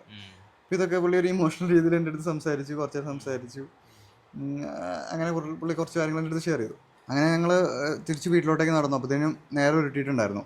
അപ്പോൾ ഞങ്ങൾ ചെല്ലുമ്പോൾ കാണുന്നതെന്ന് വെച്ച് കഴിഞ്ഞാൽ ദീപക് ഭായിയുടെ സിസ്റ്റർ അനിയത്തി ഇതേപോലെ ഭക്ഷണം പാകം ചെയ്തുകൊണ്ടിരിക്കുക. അപ്പോൾ ഇവർ പുറത്തിരുന്നാണ് പാകം ചെയ്യുന്നത്. ആ സമയത്ത് പുറത്തിരുന്ന് പാകം ചെയ്യുന്നത് എന്താണെന്ന് വെച്ച് കഴിഞ്ഞാൽ ആ സമയം സമ്മർ ആയതുകൊണ്ട്, ചൂട് അധികമായതുകൊണ്ട് പുറത്തിരിക്കുന്ന പാകം ചെയ്യുന്നതാണ് അവരെൻ്റെ അടുത്ത് പറഞ്ഞത്. പക്ഷെ ഞാൻ ടെമ്പറേച്ചർ നോക്കുമ്പോൾ ഏകദേശം 18 ഡിഗ്രി ഉള്ളൂ, 16-18 ഡിഗ്രി ഉള്ളൂ. ഞാൻ ജാക്കറ്റ് ഇട്ട് വിറച്ച് നിൽക്കുന്ന സമയത്താണ് ഇവർ ചൂടാന്ന് പറഞ്ഞുകൊണ്ട് പുറത്തിരുന്ന് പാകം ചെയ്യുന്നത്. അല്ലാത്ത സമയങ്ങളിലുള്ളിൽ തന്നെയാണെന്നാണ് പറഞ്ഞത്. അപ്പോൾ ഇവർ ഭക്ഷണം പാകം ചെയ്യുന്നത് എന്താണെന്ന് വെച്ച് കഴിഞ്ഞാൽ വളരെ ബേസിക് ആയിട്ടുള്ള ഫുഡാണ്.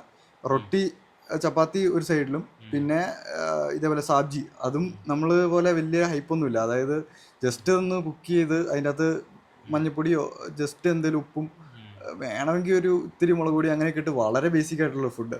അവർ അങ്ങനെ വലിയ സ്പൈസസ് അങ്ങനെ കാര്യങ്ങളോട്ടൊക്കെ ഒന്നും പോകുന്നില്ല.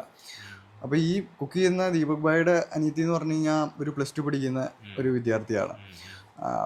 ശരിക്കും ഉത്തരാഖണ്ഡുകാരെന്ന് പറഞ്ഞു കഴിഞ്ഞാൽ എഡ്യൂക്കേഷൻ നല്ല ഇമ്പോർട്ടൻസ് കൊടുക്കുന്ന ആൾക്കാരാണ്. നമ്മുടെ നാട്ടിലുള്ള ആൾക്കാർ ആ ഒരു മൈൻഡ് സെറ്റ് തന്നെയാണ്. ഇവിടെ അറിയാലോ എങ്ങനെയാണല്ലോ, കുടുംബ സ്വത്ത് വിറ്റാണെങ്കിലും പിള്ളേരെ പഠിപ്പിക്കുക എന്നുള്ള ഒരു ലക്ഷ്യമാണല്ലോ. അത് മൈൻഡ് സെറ്റ് തന്നെയാണ് അവിടെ. പക്ഷെ അവരുടെ ഒരു പ്രശ്നം എന്താണെന്ന് വെച്ച് കഴിഞ്ഞാൽ അവിടെ ക്വാളിറ്റിയുള്ള എഡ്യൂക്കേഷൻ ഇല്ല. അവിടെയുള്ള ആൾക്കാരൊന്നും അല്ല ടീച്ചേഴ്സ്, പുറത്തുനിന്ന് വരുന്ന ആൾക്കാരായിരിക്കും. അവരിങ്ങനെ വന്ന് കിടന്ന് എങ്ങനെയെങ്കിലുമൊക്കെ ഈ പരിപാടി കഴിച്ചു തീർത്ത് അവർ നേർച്ച കഴിക്കുന്ന രീതിയിലുള്ള പരിപാടിയുള്ളൂ. അപ്പോൾ അവർ സംബന്ധിച്ചിടത്തോളം ഒരു ക്വാളിറ്റിയുള്ള വാലിഡേഷനോ നല്ല ഇതിൽ നിന്ന് ഉയർത്തിക്കൊണ്ട് വരണം എന്നുള്ള ഒരു ചിന്താഗതിയൊന്നുമില്ല. അപ്പോൾ അതാണ് അവിടുത്തെ ഒരു പ്രശ്നം. അങ്ങനെ നമ്മൾ സംസാരിച്ചുകൊണ്ടിരിക്കുന്നതിൻ്റെ ഇടയ്ക്ക് തന്നെ ദീപക് ഭായിയുടെ അമ്മ ഭക്ഷണം കഴിക്കാൻ വന്ന് വിളിച്ചു. നേരെ ഞങ്ങൾ കൈ കഴുകിയിരുന്നു. നമ്മൾ ഭക്ഷണം കഴിക്കുന്നതെന്ന് പറഞ്ഞാൽ അവരുടെ കിച്ചൻ്റെ ഉള്ളിലാണ്. കിച്ചൻ്റെ ഉള്ളെന്ന് പറഞ്ഞു കഴിഞ്ഞാൽ മണ്ണുകൊണ്ട് മെഴുകിയ ഒരു റൂം, അതിൻ്റെ ഉള്ളിൽ അടുപ്പ്, മണ്ണുകൊണ്ട് തന്നെ മെഴുകിക്കൊണ്ട് വന്നേക്കുന്ന ആ ഒരു സെറ്റ് ചെയ്ത് വെച്ചേക്കുന്ന ഒരു അടുപ്പ്, അതിൻ്റെ ഉള്ളിൽ ഒരു കനലുണ്ടാവും, അതിൻ്റെ ഉള്ളിൽ ചപ്പാത്തി ഇട്ട് ഉള്ള ഒരു രീതിയിലാണ് അവരുടെ ഒരു കിച്ചൺ എങ്ങനെയാന്ന് പറഞ്ഞാൽ അവിടെ പാവിരിച്ച് ഭക്ഷണം കഴിക്കാതിരിക്കുന്ന സമയത്ത് എന്ന് പറഞ്ഞു കഴിഞ്ഞാൽ ഭയങ്കര കെയറിങ് ആണ് അവർ. നമുക്ക് ഭക്ഷണം എടുത്ത് തരുന്നു, വീണ്ടും വീണ്ടും ഭക്ഷണം ഇടുന്നതിലൊക്കെയാണ് അവർക്ക് കൂടുതൽ, അവരുടെ അമ്മ കൂടുതലും ഇത് കാണിച്ചിരുന്നത്.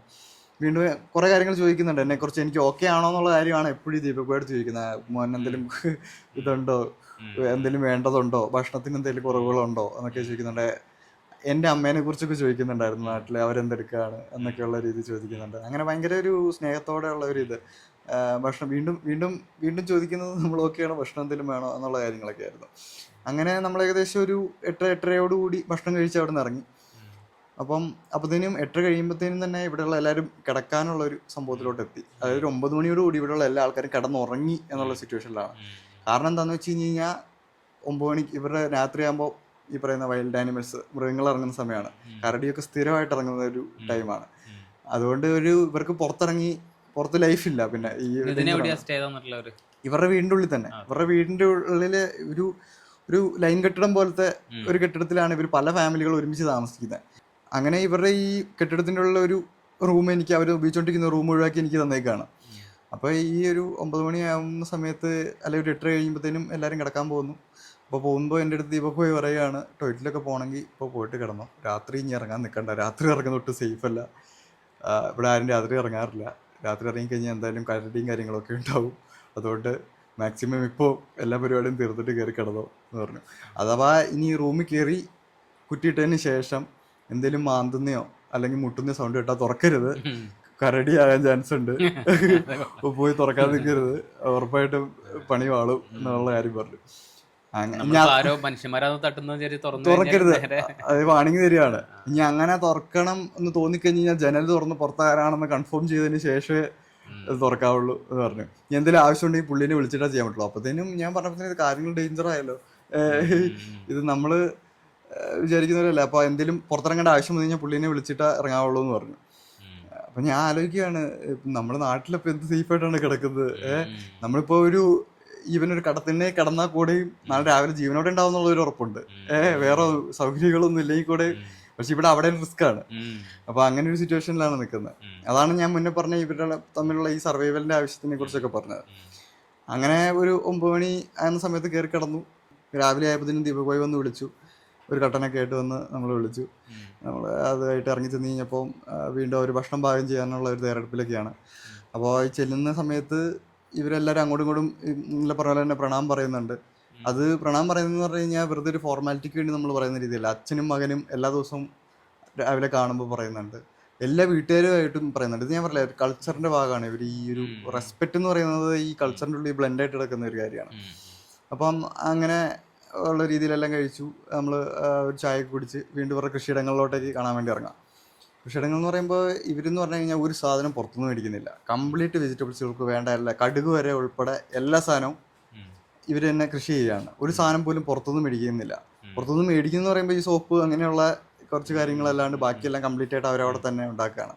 അപ്പോൾ ഇവർ ഈ കൃഷിയിടങ്ങളിലെ ഈ ബൗണ്ടറീസിലെല്ലാം ഇവർ പ്രത്യേകതരം ഒരു ചെടി നട്ടിട്ടുണ്ട്. അത് ഉത്തരാഖണ്ഡിൽ ചെല്ലുമ്പോൾ അവിടെ ഞാൻ കണ്ടിട്ടുള്ളൂ. അത് എന്തോ സ്റ്റിങ്ങിങ് നീറ്റിൽ അങ്ങനെ എങ്ങാണ്ടാണ് അതിൻ്റെ ഒരു, ഞാൻ വന്നിട്ടാണ് പിന്നെ അതിനെക്കുറിച്ച് ഒന്ന് നോക്കിയത്. അതെന്ന് പറഞ്ഞു കഴിഞ്ഞാൽ ഈ ചെറിയ മുള്ള് ഇലേൻ്റെ അകത്ത് ഇങ്ങനെ മുള്ളുള്ള പോലെ ഇങ്ങനെ നിൽക്കും. അതിനകത്ത് നമ്മൾ ബോഡി ടച്ച് ചെയ്ത് കഴിഞ്ഞാൽ ഒരു ചൊറിച്ചിൽ നമ്മുടെ കൈക്കൂടെ ഇങ്ങനെ സ്പ്രെഡായി ഒരു വേദനയും, ഒരു സൂചി കുത്തുന്ന വേദന, ഒന്ന് കുത്തുമ്പോൾ ഉള്ള വേദന പോലെയല്ല, അതിങ്ങനെ സ്പ്രെഡായി വരുന്ന പോലത്തെ ഒരു ഫീലിംഗ് ആണ്. ഇത് എന്താണെന്ന് വെച്ചാൽ വൈൽഡ് ആനിമൽസ് ഇവരുടെ കൃഷിയിടങ്ങളിലോട്ട് കയറാണ്ടിരിക്കാൻ വേണ്ടിയാണ്.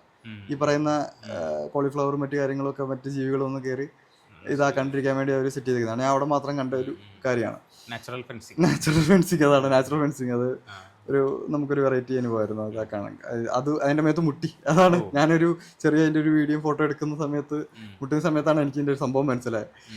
അങ്ങനെ അതെല്ലാം കണ്ട് നമ്മൾ അങ്ങനെ ചുറ്റിക്കറങ്ങി തിരിച്ച് വീണ്ടും ഭക്ഷണം കഴിക്കാൻ വന്നിരുന്നു കഴിഞ്ഞപ്പം ഇന്നലത്തെ കഴിച്ച അതേ ഫുഡ് തന്നെ, അതേ റൊട്ടി സബ്ജി തന്നെ. അപ്പോൾ അതിൻ്റെ കൂടെ പക്ഷേ അവർ ബട്ടറും ഉണ്ടായിരുന്നു. ബട്ടർ അവർ ഉണ്ടാക്കുന്ന ബട്ടർ തന്നെയാണ്.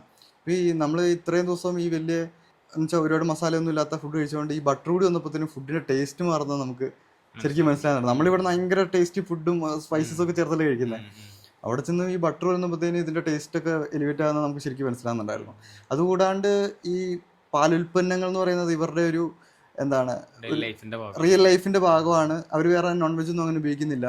അവർക്ക് വേണ്ട പ്രോട്ടീൻസ് മറ്റ് ന്യൂട്രീഷ്യൻസ് ന്യൂട്രീഷ്യസ് ഫാക്ട് എല്ലാം ഇതിൻ്റെ അകത്തുനിന്നാണ് കിട്ടുന്നത്. പശു അത് കാരണം ഭയങ്കര ഇമ്പോർട്ടൻ്റ്. പശു ഭയങ്കര ഇമ്പോർട്ടൻ്റ് ആണ്. അതായത് ആ പശു അവരുടെ സർവൈവലിന്റെ ഭാഗമാണ്. അതായത് മഞ്ഞുകാലങ്ങൾ എന്നൊക്കെ പറയുമ്പോൾ ഫുഡ് കാര്യങ്ങളൊന്നും ഒരുപാടില്ല. അവർ ഈ ഇതിൻ്റെ അകത്തുനിന്ന് ഉണ്ടാക്കുന്ന ഉൽപ്പന്നങ്ങൾ വെച്ചൊക്കെ ഉള്ള ബേസിക് ആയിട്ടുള്ള ഫുഡ് കഴിച്ചാണ്. അപ്പോൾ അവർക്ക് അവരുടെ സർവൈവലിന്റെ ഭാഗമാണ് അവരുടെ ബിൽഡിങ്ങിന്റെ താഴെ. അതാണ് തൊഴുത്ത്, വീട്ടിലൊരു റൂം തൊഴുത്ത്, അതാണ് നമ്മൾ ആൾക്കാർ താമസിക്കുന്ന പോലെ ഒരു ഇത്. അതിനകത്ത് രണ്ട് കാര്യമുണ്ട്. ഒന്ന് മഞ്ഞുകാലത്ത് ഉള്ള ഇതും, രണ്ട് ഈ രാത്രിയിൽ ഇതിന് പുറത്ത് കിട്ടി കഴിഞ്ഞാൽ കടുവ അല്ലെങ്കിൽ മറ്റു മൃഗങ്ങൾ പിടിച്ചു കഴിഞ്ഞു. അതുകൊണ്ട് റൂം ഇവർക്ക് വേണ്ടി കൊടുത്തേക്കാണ്. അപ്പം ഈ പറയുന്ന ഈ പശുക്കൾ എന്ന് പറഞ്ഞാൽ ഇവരുടെ ഒരു വീട്ടിലെ അംഗം പോലെയാണ്. അതുകൊണ്ട് അവർക്ക് ഒരാൾ വീട്ടിലെ അംഗത്തിന് കൊടുക്കുന്ന റെസ്പെക്ട് ഇവർ പശുക്കൾക്ക് കൊടുക്കും. പിന്നെ നമ്മൾ ആൾക്കാർക്ക് വേണ്ടി അമ്പലത്തിൽ പോയി പൂജ ചെയ്യുന്നു എന്ന് പറയുന്ന പോലെ ആൾക്കാരുടെ അതിന് സൗഭാഗ്യത്തിനും അല്ലെങ്കിൽ അവരുടെ നല്ലതിനു വേണ്ടി പൂജ ചെയ്യുന്നു എന്ന് പറയുന്ന പോലെ തന്നെ പശുക്കൾക്ക് വേണ്ടിയുള്ള പൂജകളും ഉണ്ട്. ഇവരുടെ ഇമോഷനെ വേറെയാണ്, പശുക്കളോടുള്ള ഇമോഷൻ. നമ്മൾ പലപ്പോഴും വിമർശിക്കാറുണ്ടല്ലോ ഇവിടെ ഇരുന്ന് നോർത്ത് ഇന്ത്യയിലെ ആൾക്കാർക്ക് പശുവിനോട് ഭയങ്കര ഇതാണ്, അത് ബുദ്ധിയില്ലാത്ത ബോധമില്ലാത്തതാണ്. പക്ഷെ നമുക്ക് അവിടെ ചെന്ന് കഴിയുമ്പോൾ അവരുടെ കൾച്ചറിലോട്ട് നിൽക്കുമ്പോഴാണ് ഇത് മനസ്സിലാവുള്ളൂ. അവർക്ക് ആ ഒരു ഇമോഷൻ വേറെയാണ്. അപ്പൊ അത് മനസ്സിലാക്കാണ്ട് നമ്മൾ വിമർശിക്കുന്നതിലുള്ള ഒരു നമുക്ക് അവിടെ നിൽക്കുമ്പോഴാണ് അത് മനസ്സിലാവുന്നത്.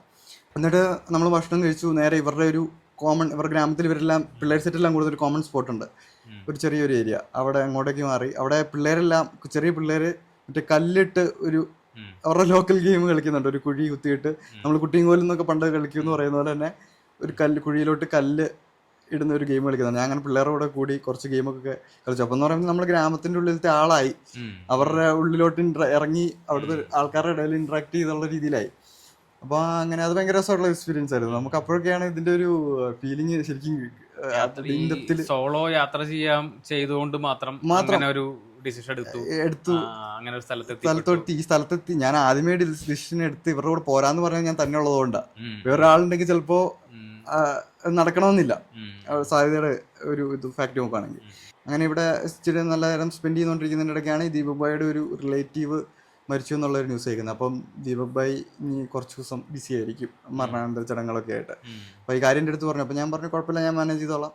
പുള്ളി കുറേ സ്ഥലങ്ങളിലോട്ട് പോകാൻ എൻ്റെ അടുത്ത് പറഞ്ഞു വെച്ചേക്കായിരുന്നു. അപ്പോൾ പുള്ളി 2 ദിവസം മറ്റ് ഈ ചടങ്ങുകൾ കാരണം കമ്മിറ്റഡ് ആയെന്ന് പറഞ്ഞു. ഓക്കെ എന്ന് പറഞ്ഞു. ഞങ്ങളങ്ങനെ നീങ്ങി. അപ്പോൾ ഇങ്ങനെ ഒരു സാഹചര്യം വന്നു കഴിഞ്ഞപ്പോഴത്തേനും ഞാൻ പിന്നെ അടുത്ത പ്ലാനുകൾ ആലോചിച്ചു തുടങ്ങി. അതാണ് ബുദ്ധിമുട്ടിന്. പിന്നെ എന്തായാലും ഞാൻ വെറുതെ നമുക്ക് നിന്ന് സമയം കളയാനില്ല. അപ്പോൾ അങ്ങനെ നിന്നു. അങ്ങനെ നമ്മൾ ആ ഗ്രാമം ചുറ്റി കാണാൻ വേണ്ടി നിന്നു. അപ്പോൾ അങ്ങനെ പോകുന്ന വഴിക്ക് ദീപക് ഭായിയുടെ അയൽവാസിയായിട്ടുള്ള ഒരു മുത്തശ്ശിയുടെ വീട്ടിലോട്ടേക്ക് ഞങ്ങൾ നടന്നു കയറി. അവിടെ ചെന്ന് കഴിഞ്ഞപ്പോൾ തന്നെ സ്ഥിരം വരുന്ന പോലെ തന്നെ അപ്പം തന്നെ ചായ വരികയാണ്. നമ്മൾ ആരാ എന്താണെന്ന് നോക്കുന്നില്ല. വരുന്ന പാടെ ചായ എടുത്തുകൊണ്ടേക്ക് വരുന്നു. ഒരു കട്ടൻ ഇട്ടുകൊണ്ട് വന്നു. അപ്പോൾ പാലില്ല എന്നുള്ള കേസിലൊക്കെ പറഞ്ഞ എൻ്റെ അടുത്ത് സോറിയൊക്കെ പറയുകയാണ്, ഇത് അഡ്ജസ്റ്റ് ചെയ്യണമെന്നൊക്കെ പറഞ്ഞു. അങ്ങനെ ഞാൻ അവിടെ നിന്ന് ചായ കുടിച്ചുകൊണ്ടിരിക്കുമ്പോഴാണ് ദീപക് ഭായ് എൻ്റെ അടുത്ത് അവരുടെ മുറ്റത്ത് ഒരു ചെടി ചൂണ്ടി കാണിച്ചിട്ട് ഈ സാധനം നിങ്ങളുടെ നാട്ടിലുണ്ടോന്ന് ചോദിച്ചത്. ഞാൻ നോക്കുമ്പോൾ സംഭവം ഒരു കഞ്ചാവ് ചെടിയാണ്. അപ്പൊ ഞാൻ ആലോചിച്ചു, ഇവിടെ ഈ ഒരു മുത്തശ്ശി തന്നെ താമസിക്കുന്ന വീട് ഇവർക്ക് ഉപയോഗിക്കാൻ വേണ്ടിയാണ്, ഇത് എന്താ സംഭവം, ഇവർക്ക് ഉപയോഗിക്കാൻ വേണ്ടിയാണ് വളർത്തിക്കുന്നത് ചോദിച്ചപ്പോഴാണ് പുള്ളി പറയുന്നത് ഇത് എന്താണ് ഇത് മുത്തശ്ശി എന്നുള്ള രീതി ആലോചിക്കുമ്പോഴാണ് പുള്ളി പറയണത് ഇത് ഇവർക്ക് ഉപയോഗിക്കാനല്ല, ഇത് പശുവിന് കൊടുക്കാൻ വേണ്ടിയാണ്. പശുവിന് കൊടുക്കാന്ന് പറയുമ്പോൾ അതാണ് പശുവിന് കൊടുക്കാന്ന് പറയുമ്പോൾ പശുക്കൾക്ക് വിശപ്പില്ലാണ്ട് വരുമ്പോഴോ വയറിന് അസുഖം വരുന്ന സമയത്തോ ഭക്ഷണം കഴിക്കാണ്ടിരിക്കുന്ന സമയത്ത് ഇതാണ് അതിന് തിന്നാൻ കൊടുക്കുന്നത്. ഇത് കൊടുത്തു കഴിയുമ്പോഴത്തേനും ഇവർക്ക് ഭയങ്കരമായ വിശപ്പുണ്ടാകുന്ന സമയത്ത് കൂടുതൽ പുല്ല് കഴിക്കും. കൂടുതൽ പുല്ല് കഴിക്കുമ്പോൾ കൂടുതൽ പാല് തരും. അപ്പൊ ഇതിനു വേണ്ടിയാണ് ഈ നമ്മൾ വീട്ടില് മുളക് ചെടിയൊക്കെ നടുന്ന പോലെ എന്നുള്ള രീതിയിൽ മരുന്നിന് വേണ്ടി നട്ടേക്കുന്ന ഒരു സംഭവമാണത്. അങ്ങനെ നമ്മൾ ഇവിടെ എല്ലാം ചുറ്റിക്കറങ്ങി നേരെ വീട്ടിലെത്തി. ഞാൻ പോകുന്ന കാര്യം എല്ലാവരുടെ അടുത്തും അവതരിപ്പിച്ചു. അപ്പോൾ അവർക്ക് ഒരു സങ്കടം, ഇപ്പം ഇത്ര അവരുടെ എന്തെങ്കിലും കുഴപ്പം കൊണ്ടാണോ പോകുന്നതെന്നല്ല, എനിക്കിങ്ങനെ സമയം കുറവുണ്ട് അതുകൊണ്ടാണെന്നൊക്കെ പറഞ്ഞു. അപ്പോൾ എന്തായാലും ഞാൻ മറ്റു സ്ഥലങ്ങളിലോട്ടേക്ക് പോകാമെന്ന് പറഞ്ഞു. അപ്പോൾ അവർ കല്യാണത്തിന് വന്നം എന്നൊക്കെ പറഞ്ഞ് നമ്മളെ വീണ്ടും ഒരുപാട് നിർബന്ധിക്കുന്നുണ്ട്. അപ്പോൾ അവരുടെ അടുത്ത് എല്ലാം ബൈ പറഞ്ഞു. ഇതേപോലെ രാവിലെ 6 മണിക്ക് ഒരു വണ്ടി ഉണ്ട്, അതിന് കയറ്റിവിടാമെന്ന് പറഞ്ഞു. അങ്ങനെ നേരത്തെ കിടന്നുറങ്ങി രാവിലെ തന്നെ അവരുടെ അടുത്ത് ബൈ പറഞ്ഞ് വീണ്ടും പോകുന്നു. ദീപകിന്റെ വില്ലേജിലെ താമസം അങ്ങനെ 2 ദിവസത്തെ ലൈഫ് അവിടെ നിന്ന് കംപ്ലീറ്റ് ചെയ്ത് നമ്മൾ വണ്ടി തിരിച്ചു പോവാണ്. അപ്പോൾ പോകുമ്പോൾ എനിക്ക് ഇവിടുന്ന് ഏറ്റവും ഇമ്പാക്ട് ചെയ്തൊരു കാര്യം എന്താണെന്ന് വെച്ച് കഴിഞ്ഞാൽ, ഈ 2 ദിവസത്തിൻ്റെ ഇടയ്ക്ക് ഞാൻ പറഞ്ഞ പ്രണാമിന് കയ്യും കണക്കുമില്ല. അതായത് കാണുന്ന എല്ലാ ആൾക്കാരുടെ അടുത്തും നമ്മൾ പ്രണാം പറയുകയാണ്. അതായത് ഇന്നലെ കണ്ട ആളുടെ അടുത്തും ഇന്ന് വീണ്ടും നമ്മൾ പ്രണാം പറയുകയാണ്. അതായത് ഞാൻ ആദ്യം ചെല്ലുമ്പോൾ എനിക്കിത് നമ്മൾ ഈ ഫോറിനേഴ്സ് നമസ്തേ പറയുമ്പോൾ ഉള്ള ഒരു ഫീലിംഗ് ആയിരുന്നു, നമ്മൾ ചുമ്മാ ഒരു ഷോയ്ക്ക് വേണ്ടി നമസ്തേ പറയുന്നത്. പക്ഷെ അതല്ല, നമ്മൾ വീണ്ടും ഒരാളെ റെസ്പെക്ട് ചെയ്യണം. നമ്മളിപ്പോൾ ഒരു സ്ട്രീറ്റിലൂടെ നടന്നു പോകുമ്പോൾ ഒരാളെ കാണുമ്പോൾ പ്രണാം പറഞ്ഞില്ലെങ്കിൽ നമ്മളെന്തോ വലിയ തെറ്റ് ചെയ്യുന്ന രീതിയാണ് ആ ഒരു ഗ്രാമത്തിൻ്റെ ഉള്ളിലുള്ളത്. അപ്പം ഞാൻ പിന്നെ കൂടെ ആയപ്പോഴത്തേനും ഒരാളെ കാണുമ്പോൾ അവർ പ്രണാമം പറയുന്നതിന് മുന്നേ ഞാൻ പ്രണാമം പറയാൻ വേണ്ടി ശ്രദ്ധിക്കുന്നുണ്ടായിരുന്നു. അപ്പം നമ്മൾ കണ്ടിന്യൂസ് ഒരാളെ റെസ്പെക്റ്റ് ചെയ്യുമ്പോൾ എന്ന് പറഞ്ഞു കഴിഞ്ഞാൽ നമ്മുടെ ഈഗോ ഭയങ്കരമായിട്ട് ഡൗൺ ആവുന്ന നമുക്ക് മനസ്സിലാകുന്നുണ്ടായിരുന്നു. നമ്മൾ കുറച്ചും കൂടി ഫ്രീ ആകുന്നു. ഇപ്പോൾ എനിക്ക് അവിടെ വെച്ച് തോന്നിയൊരു കാര്യമാണ്, മനുഷ്യർക്കെല്ലാം ആവശ്യമായിട്ടുള്ളൊരു കാര്യമാണ് വാലിഡേഷൻ, അല്ലെങ്കിൽ മറ്റുള്ള ആളിൽ നിന്നൊരു പരിഗണന അല്ലെങ്കിൽ ഒരു റെസ്പെക്റ്റ് എപ്പോഴും ആലോചിക്കുന്ന കാര്യമാണ്. നമ്മുടെ നാട്ടിൽ അത് കിട്ടുന്നത് ഒരു ഉന്നത ജോലി എത്തുമ്പോഴോ അല്ലെങ്കിൽ ഒരു പൊസിഷനിൽ എത്തുമ്പോഴായിരിക്കും. പക്ഷെ ഇവിടെ അങ്ങനെ ഒരു ജഡ്ജ്മെന്റ് കാര്യങ്ങളൊന്നും ഇല്ലാണ്ട് എല്ലാവരും എല്ലാവരെയും റെസ്പെക്റ്റ് ചെയ്യുന്നു. ആ ഒരു റെസ്പെക്റ്റ് എല്ലാവർക്കും കൊടുക്കുന്നുള്ള കാര്യമാണ്. അപ്പോൾ ഈ ഒരു സംഭവം പ്രാക്ടീസ് ചെയ്യുന്നതോടെ നമ്മുടെ ഈഗോ ഒരുപാട് മാറിപ്പോകുന്ന അങ്ങനെ ഒരു വലിയ ചേഞ്ച് എനിക്ക് ഇവിടുന്ന് പോകുമ്പോൾ ഉണ്ടായിരുന്നു. ഇതാണ് എനിക്ക് ആ ഗ്രാമത്തിൽ നിന്ന് കിട്ടിയൊരു വലിയ പോയിന്റ്.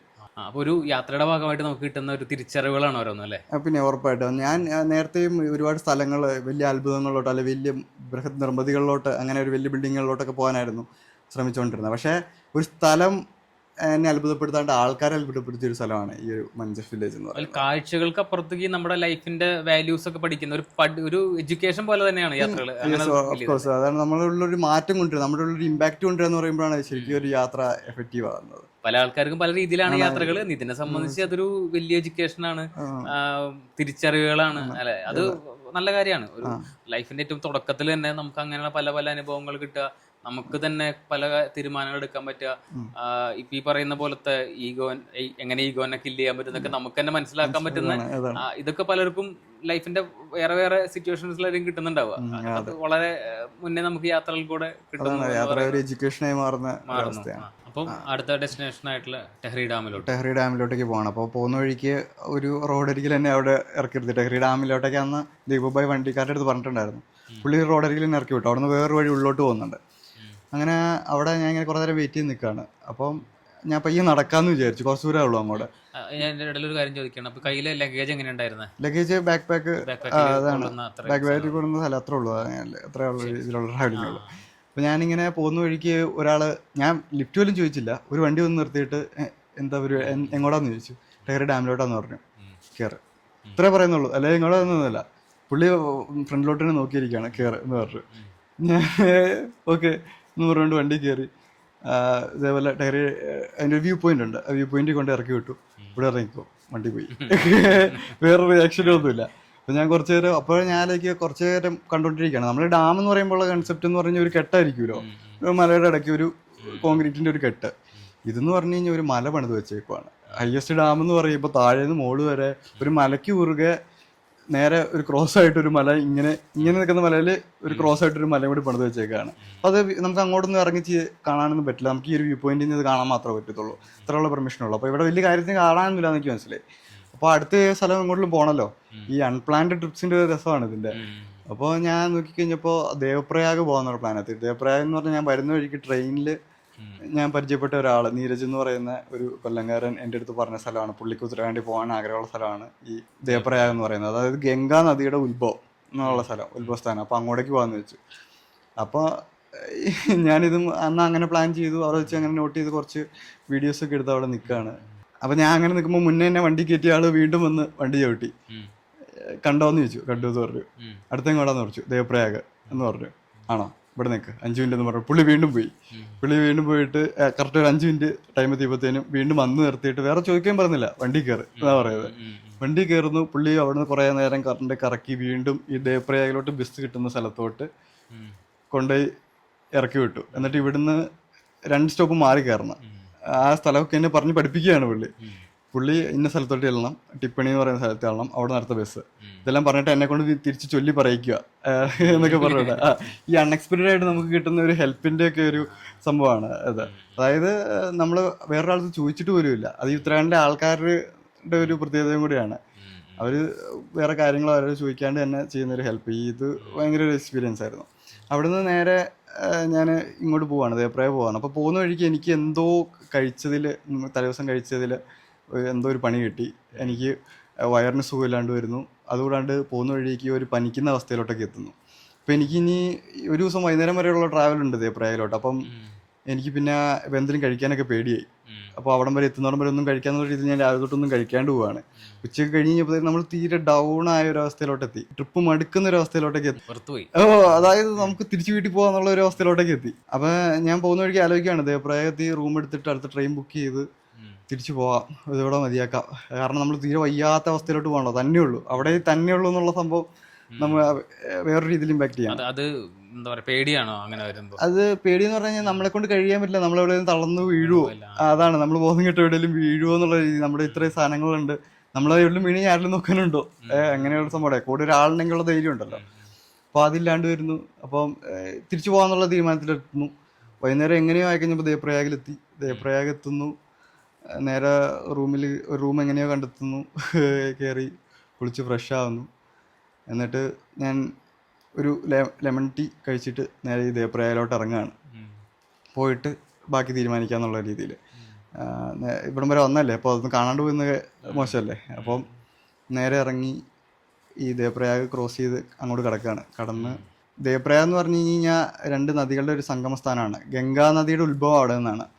ഭഗീരഥി റിവറും അളകനന്ദ റിവറും ഇത് രണ്ടും കൂടി മീറ്റ് ചെയ്യുന്ന പോയിന്റാണ്.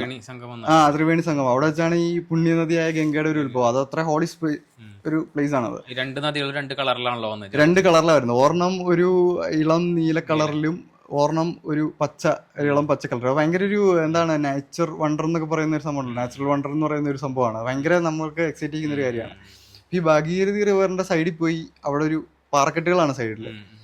ഇതിന്റെ സൈഡിൽ പോയി ഞാൻ ഇത്തരം റെസ്റ്റ് ചെയ്യാൻ വേണ്ടി പോയിരിക്കുകയാണ്. അപ്പോൾ പോയിരിക്കും എന്ന് പറഞ്ഞു കഴിഞ്ഞാൽ എനിക്ക് വല്ലാത്തൊരു എക്സ്പീരിയൻസ് ആണ് അവിടെ നിന്ന് കിട്ടുന്നത്. ഭയങ്കരമായ ഒരു പോസിറ്റീവ് ഒരു ഹീലിംഗ് എനിക്ക് അവിടെ നിന്ന് കിട്ടി. എനിക്കൊരു സ്ഥലം നമ്മളെ ഹീൽ ചെയ്യുന്നതെന്ന് പറയുന്നത് അവിടെ വെച്ചാണ് കൂടുതൽ മനസ്സിലാകുന്നത്. അതായത് ഈ കുത്തി ഒലിച്ചുകൊണ്ടിരിക്കുന്ന ഈ ഹിമാലയത്തിൽ നിന്ന് വരുന്ന ഈ വെള്ളം എന്ന് പറയുമ്പോഴത്തേനും ഇതിന്റെ സൈഡ് അതിന്റെ ഒരു ശബ്ദവും അതിന്റെ ഒരു ഒരു കാറ്റടിക്കുന്നുണ്ട്. ഇങ്ങനെ കുത്തി ഒലി നമ്മുടെ മേത്തോട്ട് എപ്പോഴും ഈ ഒരു കാറ്റടിക്കുന്നുണ്ടാവും. അപ്പോൾ ഈ അതിനൊരു വേറൊരു എനർജിയാണ്, ഒരു പോസിറ്റീവ് എനർജി നിറഞ്ഞു നിൽക്കുന്ന ഒരു സ്ഥലം എന്നൊക്കെ വേണമെങ്കിൽ പറയാം.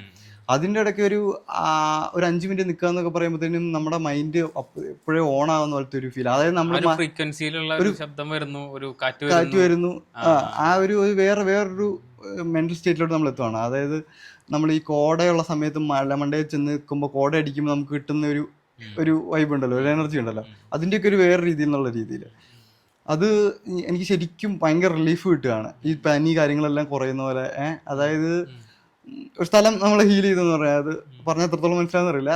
ആ ഒരു രീതിയിലൊരു ഫീലിംഗ് കിട്ടുന്നു. കുറേ നേരം ഞാൻ അവിടെ സ്പെൻഡ് ചെയ്യുന്നു, കുറേ റിലീഫ് കിട്ടുന്നു. നേരെ ഈ മുകളിലോട്ട് കയറുന്നു. അതായത് അവിടെ ഒരു ക്ഷേത്രമുണ്ട്. ആ ക്ഷേത്രമാണ് അവിടുത്തെ ഒരു മെയിൻ പോയിന്റ്. അതിന് താഴെ ഒരു മാർക്കറ്റ് ഉണ്ട്.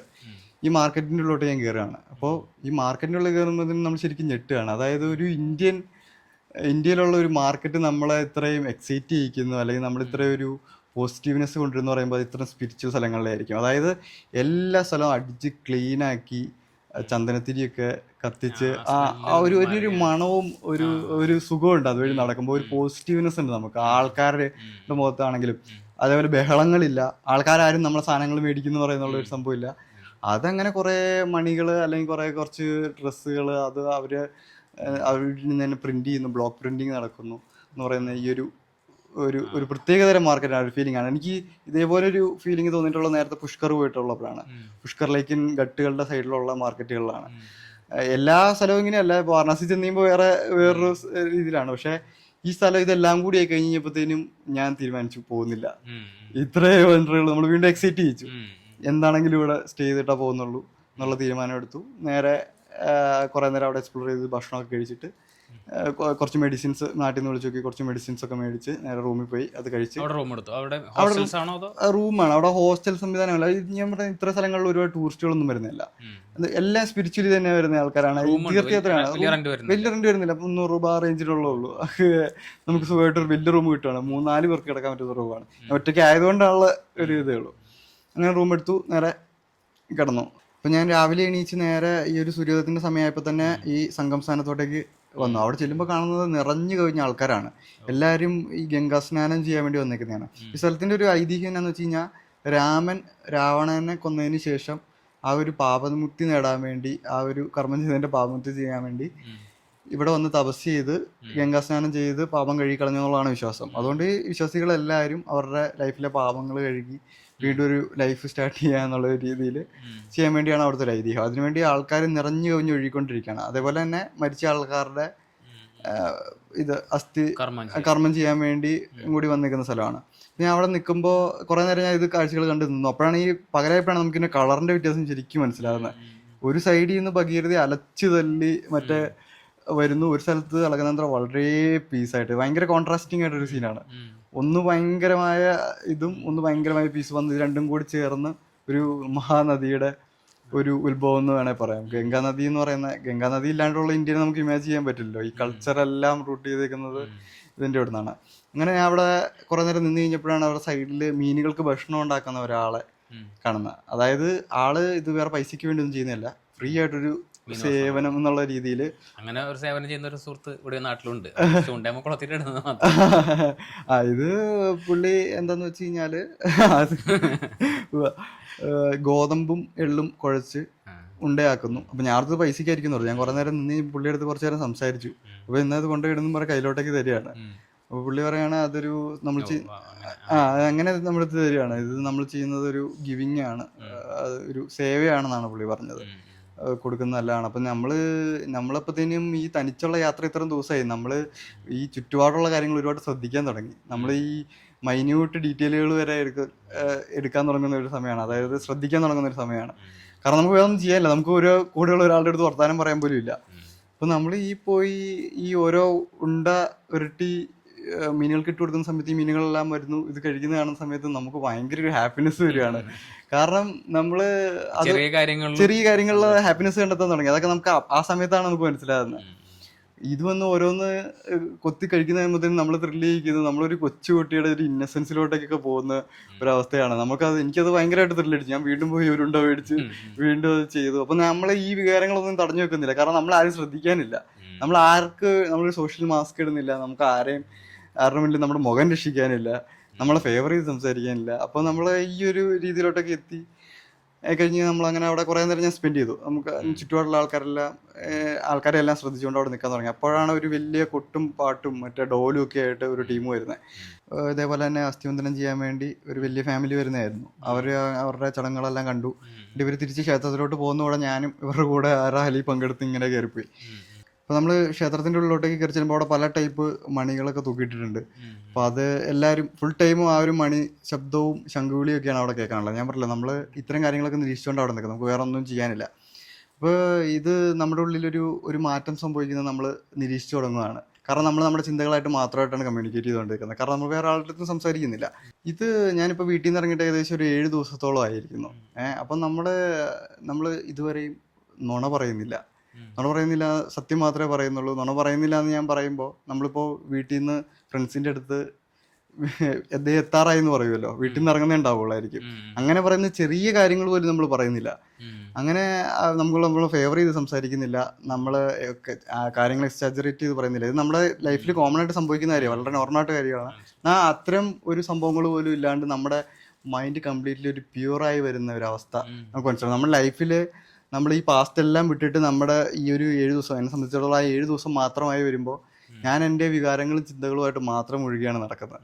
അപ്പോൾ അത് എന്ന് പറയുമ്പോൾ ആ സ്റ്റേറ്റിലോട്ട് എന്ന് പറയുമ്പോൾ നമ്മളൊരു ഒരു മെഡിറ്റേഷൻ മൈൻഡിലോട്ട് എത്തുന്ന പോലത്തെ ഒരു ഫീലിംഗ് ആണ്. നമ്മൾ കുറേ നേരം അവിടെ നിൽക്കും. ഞാൻ വെറുതെ അവിടെ കുറേ നേരം നിന്നു. ഞാൻ ഇതുവരെയും അങ്ങനെ ലൈഫിലൊരു ഫ്രീ ടൈം അല്ലെങ്കിൽ ഒരു സ്ലോ ടൈം ഉണ്ടെന്നുള്ളത് ഞാൻ ഇതൊരു എക്സ്പീരിയൻസ് ചെയ്തിട്ടില്ല. അങ്ങനെ ഞാൻ വെറുതെ കുറേ നേരം നിൽക്കുന്ന സമയത്താണ് ഈ പറയുന്ന നമ്മുടെ മൈൻഡ് ഒരുപാട് ഫ്രീ ആയി, ഒരുമാതിരി വെയിറ്റ് ഇറങ്ങിപ്പോകുന്ന പോലൊരു ഫീലിംഗ്. എൻ്റെ പേഴ്സണൽ എക്സ്പീരിയൻസ് ആണ്. ഒരുപാട് വെയിറ്റ് ഇറങ്ങിപ്പോകുന്ന പോലത്തെ ഒരു ഫീലിംഗ് എനിക്കുണ്ടായി. ഒരുപാട് നമ്മൾ ഫ്രീ ആകുന്ന പോലത്തെ ഒരു സ്റ്റേറ്റിലോട്ടൊക്കെ എത്തുന്നത്. അങ്ങനെ ഞാൻ ഈ മണിശബ്ദങ്ങളും ഈ പറയുന്ന ശംഖിൻ്റെ സൗണ്ടുകളും കേട്ട് നിൽക്കുന്ന സമയത്ത് പെട്ടെന്ന് എൻ്റെ കണ്ണ് നിറഞ്ഞൊഴുകുന്ന ഒരു ഇതാണ് ഞാൻ തന്നെ എന്നെ കാണുന്നത്. പെട്ടെന്ന് കണ്ണ് നിറഞ്ഞൊഴുകുകയാണ്. ഒരു കുമ്മള പൊട്ടിപ്പോകുന്ന ഒരു ലാഘവത്തിൽ ഞാൻ എൻ്റെ കണ്ണ് നിറഞ്ഞൊഴുകിക്കൊണ്ടിരിക്കുകയാണ്. അപ്പം ഞാനിത് തടഞ്ഞു വെക്കാൻ നിൽക്കുന്നില്ല, ഈ വികാരം തടഞ്ഞു വെക്കാൻ നിൽക്കുന്നില്ല. അതങ്ങനെ ഞാൻ ആ വികാരത്തിൻ്റെ ഒപ്പം തന്നെ അതിൻ്റെ ഒരു രീതി തന്നെ വിടുകയാണ്. അതിങ്ങനെ വീണ്ടും കരച്ചിലിങ്ങനെ കൂടി വരുന്നു എന്ന് വെച്ചാൽ കണ്ണ് നിറഞ്ഞൊഴുകിക്കൊണ്ടിരിക്കുകയാണ്. അപ്പം ഞാൻ ക്രോസ് ചെക്ക് ചെയ്യുന്നുണ്ട്, ഞാൻ സങ്കടപ്പെട്ടിട്ടാണോ ഈ കരഞ്ഞുകൊണ്ടിരിക്കുന്നത്? അല്ല, സങ്കടം കൊണ്ടല്ല കരയുന്നത്. ഞാൻ എന്താണോ അതിനെ ലെറ്റ് ഇറ്റ് ബി എന്നുള്ള രീതിയിൽ വിടുകയാണ്.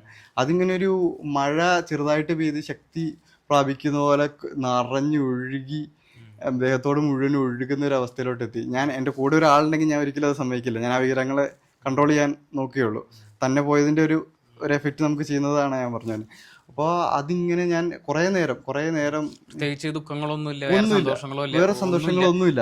മനസ്സ് ഒരു ഫ്രീ ആയിട്ടുള്ള ഒരു ഫ്ലോട്ടിംഗ് സ്റ്റേറ്റ് എന്ന് പറയുമ്പോൾ ഒരു കപ്പിൽ വെള്ളം നിറച്ച് ചെയ്യുമ്പോൾ അത് നിറഞ്ഞൊഴുകുന്ന ഒരു സീൻ ഉണ്ടല്ലോ, ഒരു ഇമോഷൻ ഓവർഫ്ലോ ചെയ്യുന്നതെന്ന് പറയുന്ന പോലെ അതേപോലെ നിറഞ്ഞൊഴുകുകയാണ്. ഞാനിങ്ങനെ അങ്ങനെ കുറേ നേരം ഞാൻ അത് കൺട്രോൾ ചെയ്ത് നിന്നില്ല, ഞാൻ അങ്ങനെ എൻ്റെ അടുത്ത് കുറേ നേരം നിന്നു. എന്നിട്ട് ഈ മുമ്പ് പറഞ്ഞ പോലെ തന്നെ ഒരു മഴ പെയ്തിറങ്ങുന്ന പോലെ തന്നെ അതൊന്ന് ശമിച്ചു. അങ്ങനെ ഞാൻ കുറേ നേരം അവിടെ നിന്നിട്ട് പോയി പുറത്തിറങ്ങി ഒരു വരാന്തയുടെ സൈഡിൽ പോയി വെറുതെ കുറച്ച് നേരം ഇരുന്നു. ഇരിക്കുന്ന സമയത്ത് എന്ന് പറയുന്നത് നമ്മളൊരു സമാധാനം എന്ന് പറയുന്ന ഒരു അവസ്ഥ, അതിൻ്റെ ഒരു അതിൻ്റെ ഒരു പീക്കിലെത്തി നിൽക്കുന്ന ഒരു അവസ്ഥയാണ്. അതായത് തിരിഞ്ഞു നോക്കുമ്പോൾ ലൈഫിൽ ഏറ്റവും ഹാപ്പിയസ്റ്റ് ആയിട്ടുള്ള മൊമെന്റ് എന്താണെന്ന് നോക്കുമ്പോൾ ഇതാണൊക്കെയാണ് എനിക്കിപ്പം ഏറ്റവും എന്നെ സ്ട്രൈക്ക് ചെയ്തിട്ടുള്ള ഭാഗങ്ങൾ. അതായത് ഹാപ്പിനെസ്സിൻ്റെ ഒരു അങ്ങേയറ്റം. അതായത് നമ്മൾ വേറെ ഒന്നുമില്ല, നമ്മൾ ഓൺ പ്രസന്റ് മൊമെന്റിലാണ്. അപ്പോൾ ഇത് സംഭവിച്ചത് എന്ന് പറഞ്ഞു കഴിഞ്ഞാൽ ഒരു ദിവസം കൊണ്ട് സംഭവിച്ചതല്ല, ഇത്രയും ദിവസങ്ങളുടെ ഒരു എക്സ്പീരിയൻസ്, ഒരു ട്രാൻസ്ഫോർമേഷൻ നമ്മുടെ ഉള്ളിൽ വന്ന് നമ്മുടെ അതിൻ്റെ ഒരു പീക്കിലെത്തിയപ്പോൾ നമ്മൾ റിയലൈസ് ചെയ്യുന്ന സമയത്ത് സംഭവിച്ച കാര്യമാണ്. അപ്പോൾ നമുക്ക് നമ്മളെ കൂടുതലായിട്ട് മനസ്സിലാക്കാൻ പറ്റുന്നതും നമുക്ക് നമ്മളോട് കൂടുതൽ പരിചയം, നമ്മളോട് തന്നെ കൂടുതൽ കമ്പനി ആവുന്നതും നമ്മൾ സുഹൃത്തുക്കളുടെ അടുത്ത് ആകുന്ന പോലെ തന്നെ നമ്മുടെ കമ്പനി എൻജോയ് ചെയ്യലും നമ്മളായിട്ടുള്ള തന്നെ ഒരു സുഹൃത്ത് ബന്ധം ഉണ്ടാവലും അങ്ങനെയുള്ള കാര്യങ്ങളൊക്കെ ഒരുപാട് ഡെവലപ്പ് ചെയ്ത് നമ്മളെ കൂടുതൽ മനസ്സിലാക്കുന്ന ഒരു അവസ്ഥ നമുക്ക് ഫീൽ ചെയ്യും. ഒരു സെൽഫ് റിയലൈസേഷൻ എന്ന് പറയുന്ന പോലെ അത് ഭയങ്കര രസമായിട്ടുള്ള കാര്യമാണ്. അത് നമ്മള് അതിങ്ങനെ യാത്ര വേണ്ടോ, അത് ഇങ്ങനെ നമ്മളിലോട്ട് തന്നെയാണ്. ഞാൻ മുമ്പ് പറഞ്ഞ ആദ്യം തുടങ്ങിയപ്പോൾ പറഞ്ഞ ആ ഒരു സംഭവം നമ്മളിലേക്ക് തന്നെ എത്തിയ യാത്ര, വേറൊരു സ്ഥലത്തോട്ടേക്ക് ഇറങ്ങി തിരിച്ച യാത്ര നമ്മളിലോട്ടേക്ക് നമ്മളെ തന്നെ കൂടുതൽ മനസ്സിലാക്കുന്നത്. അത് ഈ യാത്രയിലെ ആ ഒരു ഫീലിംഗ് ഈ യാത്രേനെ ഏറ്റവും കൂടുതൽ നമ്മളെ സ്ട്രൈക്ക് ചെയ്ത ഒരു ഇൻസിഡൻറ്റിലോട്ട് എത്തിക്കുന്നു. അപ്പം എനിക്ക് പറയാനുള്ളത് എല്ലാവരും അറ്റ്ലീസ്റ്റ് ഇത് ഒരു ലൈഫിലൊരു സോളോ യാത്ര അറ്റ്ലീസ്റ്റ് ട്രൈ ചെയ്ത് നോക്കുക. അതിലൂടെ അവർക്ക് കിട്ടുന്ന എക്സ്പീരിയൻസ് വലുതായിരിക്കും. അതിൽ നമ്മളെ തന്നെ തിരിച്ചറിയുന്ന ഒരു അവസ്ഥ എത്തും. പിന്നെ നമുക്ക് വേണ്ടി ജീവിക്കാൻ പ്രചോദിപ്പിക്കുന്ന ഒരു രീതിയിലോട്ടേക്ക് നമ്മൾ എത്തും. അപ്പം എല്ലാവരും അത് at least once in a lifetime ചെയ്ത് നോക്കണം എന്നുള്ളതാണ്. നമ്മുടെ ചിന്തകളായിട്ട് തന്നെ കമ്മ്യൂണിക്കേറ്റ് ചെയ്തുകൊണ്ടിരിക്കുകയാണ്. അതിന്റെ ആ ഒരു തിരിച്ചറിവ് അതാണ്. അത് നമ്മളായിട്ട് തന്നെ അതങ്ങനെ തന്നെ പോകണം എന്നുള്ളതാണ് എൻ്റെ ഒരു അഭിപ്രായം. നമ്മളായിട്ടുള്ള ഒരു ബോണ്ട് കൂടും, നമ്മളായിട്ടുള്ള നല്ലൊരു ബോണ്ട് നമ്മുടെ ലൈഫിൽ നമുക്ക് എന്താ പറയാ, നമ്മൾ അങ്ങോട്ടുള്ള ഫ്യൂച്ചറിൽ ഒരു വേറെ ബെറ്റർ പേഴ്സൺ നമുക്ക് അതൊരു വേണേൽ ബിഫോർ ആഫ്റ്റർ ആയിട്ട് നമുക്ക് അതിനെ കണക്കാക്കാൻ പറ്റും. കാരണം നമ്മൾക്ക് വേണ്ടി പിന്നെ ജീവിക്കാൻ എന്നുള്ള രീതിയിലോട്ടേക്ക് എത്തും. നമ്മുടെ ഏറ്റവും വലിയ സുഹൃത്താവും, ഏറ്റവും ഇഷ്ടപ്പെട്ട ആളാവും. അങ്ങനെ തന്നെയാണല്ലോ അതിന്റെ ഒരു വേണ്ടത്. അപ്പൊ ഈ പറയുന്ന പോലെ ഒരു സോളോ യാത്ര കൊണ്ട് ഒരാൾക്ക് എന്തെല്ലാം മാറ്റങ്ങൾ ഉണ്ടാവുന്നു എന്നുള്ളതാണ് നിതിൻ പറഞ്ഞു വരുന്നത്. കാരണം നിതിന്റെ ഇനിയും യാത്രകൾ നടത്തിയിട്ടുണ്ട് നിതിന്റെ സോഷ്യൽ മീഡിയ ഹാൻഡിൽസിലൊക്കെ കാണാൻ പറ്റും. പക്ഷെ ഈ ഒരു യാത്ര ഭയങ്കര സ്പെഷ്യൽ ആയിരുന്നു. അതാണ് ഞാൻ പറയുന്നത്, നമുക്ക് ലൈഫിൽ ഒരു ബിഫോറും ആഫ്റ്ററും വേണമെങ്കിൽ മാറ്റി വെക്കാൻ പറ്റുന്ന ഒരു മൊമെന്റ് ആണ്. അതെന്നും നമുക്ക് ലൈഫിൽ ആലോചിച്ച് നോക്കുമ്പോൾ പ്രിയപ്പെട്ട നിമിഷമാണ്. ഞാൻ പറഞ്ഞില്ല, ഏറ്റവും സന്തോഷം വന്നു എന്ന് പറയുന്ന ഒരു നിമിഷം നമ്മളിൽ നിന്ന് തന്നെ നമുക്ക് അനുഭവിച്ച് അറിയാൻ പറ്റുക എന്ന് പറയുന്നത് ഒരുപാട് സന്തോഷം. ഇങ്ങനത്തെ ഒരു നമ്മുടെ ഒരു ട്രാവലിസ്റ്റയുടെ ഒരു പ്ലാറ്റ്ഫോമിൽ വന്നിരുന്നിട്ട് ആ ഒരു തിരിച്ചറിവിൻ്റെ ഒരു യാത്ര, മറ്റുള്ള യാത്രകൾ പോലെ എനിക്ക് തോന്നുന്നു ഇപ്പോൾ പറഞ്ഞ യാത്രയിൽ ഏറ്റവും കൂടുതൽ ഈ കേൾക്കുന്ന ആൾക്കാർക്ക് തോന്നുന്ന കാര്യം ഇതിലെ കാഴ്ചകളെക്കാളും ഓരോ മൊമെന്റിലും സംഭവിക്കുന്ന കുറേ തിരിച്ചറിവുകളാണ്. ഒരു ഗ്രാമത്തിന്റെ കൾച്ചർ, അവിടുത്തെ ആളുകൾ കൊടുക്കുന്ന റെസ്പെക്ട്, പരസ്പരം കൊടുക്കുന്ന റെസ്പെക്ട്, അതൊരു ഈഗോനെ എങ്ങനെ കില്ല് ചെയ്യും എന്നുള്ളതിൻ്റെ ഒരു തിരിച്ചറിവ്. ഇപ്പം ഇവിടെ പറഞ്ഞ പോലെ ഈ ഗംഗേര തീരത്ത് വന്നിരുന്ന സമയത്ത് ഉണ്ടായ ഒരു മാറ്റം, ഇതെല്ലാം ഒരു യാത്രികനെ സംബന്ധിച്ച് കാഴ്ചകൾക്ക് അപ്പുറത്തേക്കുള്ള ഒരു തലമാണ്. അപ്പം യാത്രയുടെ തന്നെ ഒരു ഡിഫറെന്റ് ഒരു പെർസ്പെക്റ്റീവാണ് ഇപ്പം നിതിൻ നമ്മുടെ അടുത്ത് പറഞ്ഞത്. അപ്പം നമുക്ക് മറ്റുള്ള യാത്രാ സ്റ്റോറികളുടെ പോലെ തന്നെ ഈ ഒരു എക്സ്പീരിയൻസ് വളരെ എന്താ പറയുക എൻജോയ് ചെയ്യാൻ പറ്റുന്ന ഒരു കഥയായിരുന്നു. അപ്പം ഇടുക്കിയിൽ നിന്ന് നമ്മുടെ തൃശ്ശൂർ വന്ന് നമ്മുടെ സ്റ്റുഡിയോയിൽ വന്ന് നമ്മൾ ഈ കഥകളൊക്കെ ഷെയർ ചെയ്തതിൽ ഒരുപാട് സന്തോഷം. അപ്പം നമുക്ക് വീണ്ടും കാണാം. അപ്പോൾ എനിക്ക് ഫസ്റ്റ് ഓഫ് ഓൾ ഒരുപാട് നന്ദി അറിയിക്കാനുണ്ട്. എനിക്ക് ട്രാവലിസ്റ്റ ടീം മൊത്തത്തിൽ എനിക്കിങ്ങനെ ഒരു സ്പേസ് തന്നതിൽ. ഞാൻ പിന്നെ ട്രാവലിസ്റ്റ പേജിൽ നിന്ന് വിളിക്കുമ്പോൾ ഞാൻ ആദ്യം ഒരുപാട് എക്സൈറ്റഡ് ആയിരുന്നു. അപ്പോൾ ഞാൻ സാന്റോബ്രോനെ ഉണ്ടാവുമോ അങ്ങനെയൊക്കെയുള്ള ഒരു എക്സൈറ്റ്മെന്റിലാണ് എത്തിയത്. സാന്റോ വരും. സാന്റോ ആക്ച്വലി ഇപ്പം സൗത്ത് അമേരിക്കയാണ് ഫോക്കസ് ചെയ്തിട്ടുള്ളത്. അപ്പം അവിടെ ഒരുപാട് പുതിയ കാര്യങ്ങൾ ചെയ്യുന്നുണ്ട്. ആമസോണിൽ ഒരു പുതിയ പ്ലാന്റ് ലൈഫ് എന്ന് പറഞ്ഞിട്ടൊരു പദ്ധതി ചെയ്യുന്നുണ്ട്. അങ്ങനെ ഒരുപാട് സൗത്ത് അമേരിക്ക ഫോക്കസ് ചെയ്തിട്ടുള്ള വർക്കുകൾ, പിന്നെ ആഫ്രിക്ക, ഇവിടേക്കാണ് പുള്ളി ഇപ്പം കൂടുതലുള്ളത്. ഗ്രീൻ ബുക്ക് എക്സ്പെഡിഷൻ എന്ന് പറഞ്ഞിട്ട് നമുക്കൊരു ട്രാവൽ കമ്പനി ഉണ്ട്. അപ്പോൾ അതിൻ്റെ വർക്കുകളൊക്കെ ആയിട്ട് പുള്ളി കൂടുതൽ അവിടെയാണ്. പക്ഷെ ഇവിടെ വരുമ്പോൾ ഒരു മീറ്റപ്പ് ഒക്കെ വെക്കാം നമുക്ക്. ഉറപ്പായിട്ടും മീറ്റ് ചെയ്യാന്ന് പ്രതീക്ഷിക്കുന്നു. ശരി, okay, thank you so much.